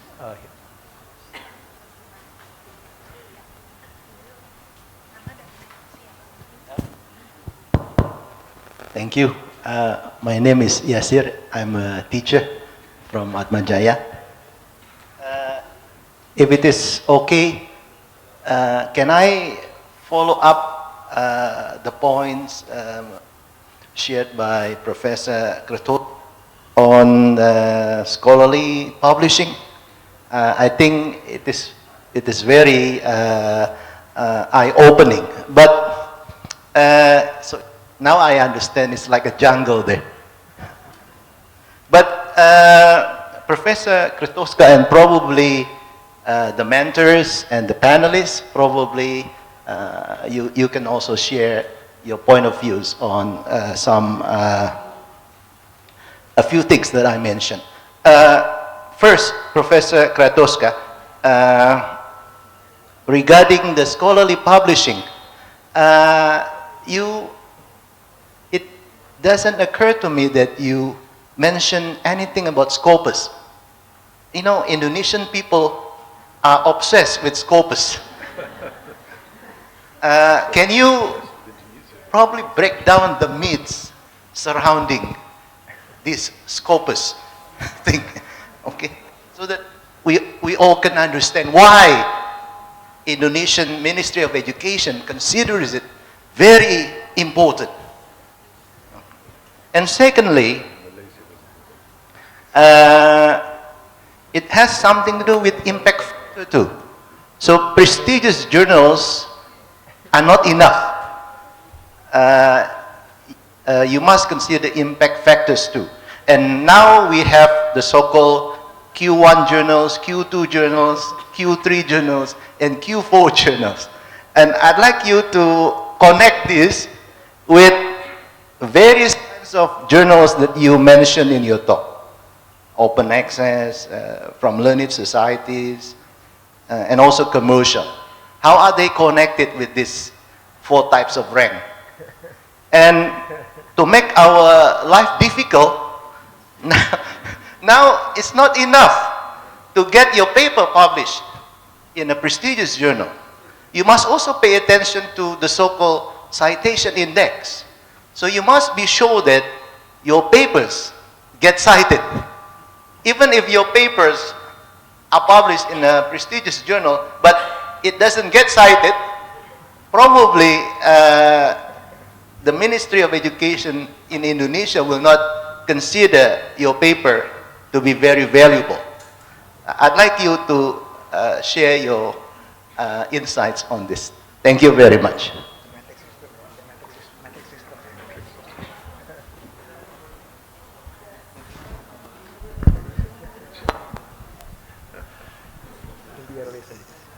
Yes, these points are very interesting. Okay, I'll tell you some stories. And the first story is about Scopus, which came along after what used to be called the ISI index. Now, if you went to Malaysia, everybody talks about ISI. They're interested in Scopus, but there the focus really is ISI. So we need to talk about both of these together because they work together. So the ISI stands for the Institute of Scientific Information. And it was an idea that came up several decades ago. And it's totally different from what's being done now. But the principle behind it is a man named Eugene Garfield did some research about academic publishing. And he discovered that any field that you select, physics, English, whatever, that if you look at where the citations appear, about half of them appear in a very small number of journals. So he said, well, look, if we want to know what's going on in these fields, we can look at what's happening in those journals and look at the trends, and then we'll understand what's happening in the bigger field. And it's just an interesting way to understand what's happening with scholarship. Well, what came out of that was universities started saying, well, look, those must be the most important journals because they're the most cited. So we should pay attention to those, and people are publishing in those journals. Now, there's all sorts of things wrong with that, but we'll set that aside for now. So the ISI eventually became the Social Science Citation Index, the Science Citation Index, the Arts and Humanities Citation Index. It was taken over by Thomson Reuters, and they ran it for a number of years. Recently, it was taken over by a company called Clarivate Analytics, and they're now running it. Why does a company want to run something like that? I mean, to be honest, when I first heard about people checking citations, this is back pre-computer days, I thought, this is ridiculous. People are sitting down and calculating. They're looking at these citations. Why would anyone do that? And the answer now is very simple. It is data analytics, because they're finding out what's being done, who's doing it, where is it being done. I mean, there's just endless data that they can extract. And that data is worth a lot of money. So the companies that own, the Clarivate Analytics is the data analytics company that happens to own and run these citation indexes. Okay, so that is established. Then Elsevier comes along, and they created Scopus as a rival to the ISI indexes. And so the ISI index for a long time said, we're not comprehensive. We're going to be selective. We're only picking the key journals. Now, they were working with a list of, I think, around 12,000 journals. And the universe of international English language refereed journals is usually seen as about 30,000. So they were getting about a third, a little bit over a third of the journals in their indexes. So Scopus came along, and they got a bigger pool. So that for a while, it was around 22,000 in Scopus, 12,000 in the different ISI, we'll keep calling it that, ISI indexes. Then, about, was it 5 years ago, the people who do the international journal rankings are interested in publications. They were using the ISI index to evaluate the publications from different universities. They switched to Scopus. And the reason they switched was that Scopus had more journals. Okay, what's happened now? The ISI then added a new category, Emerging Sources Citation Index, ESCI. And what do you know? They now have 22,000 journals.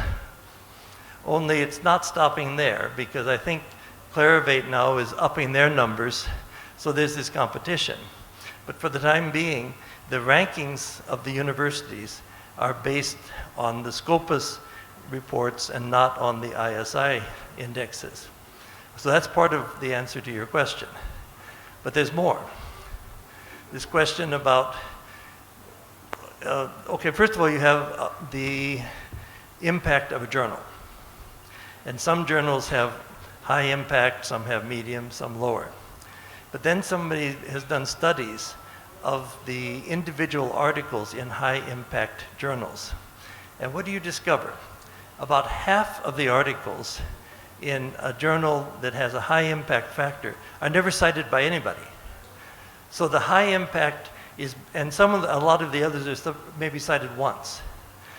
And then a few articles in there are cited a lot. So fundamentally, just saying you're published in a high impact factor journal doesn't really tell your university much. So it's also possible with all this data to study the impact of an individual author.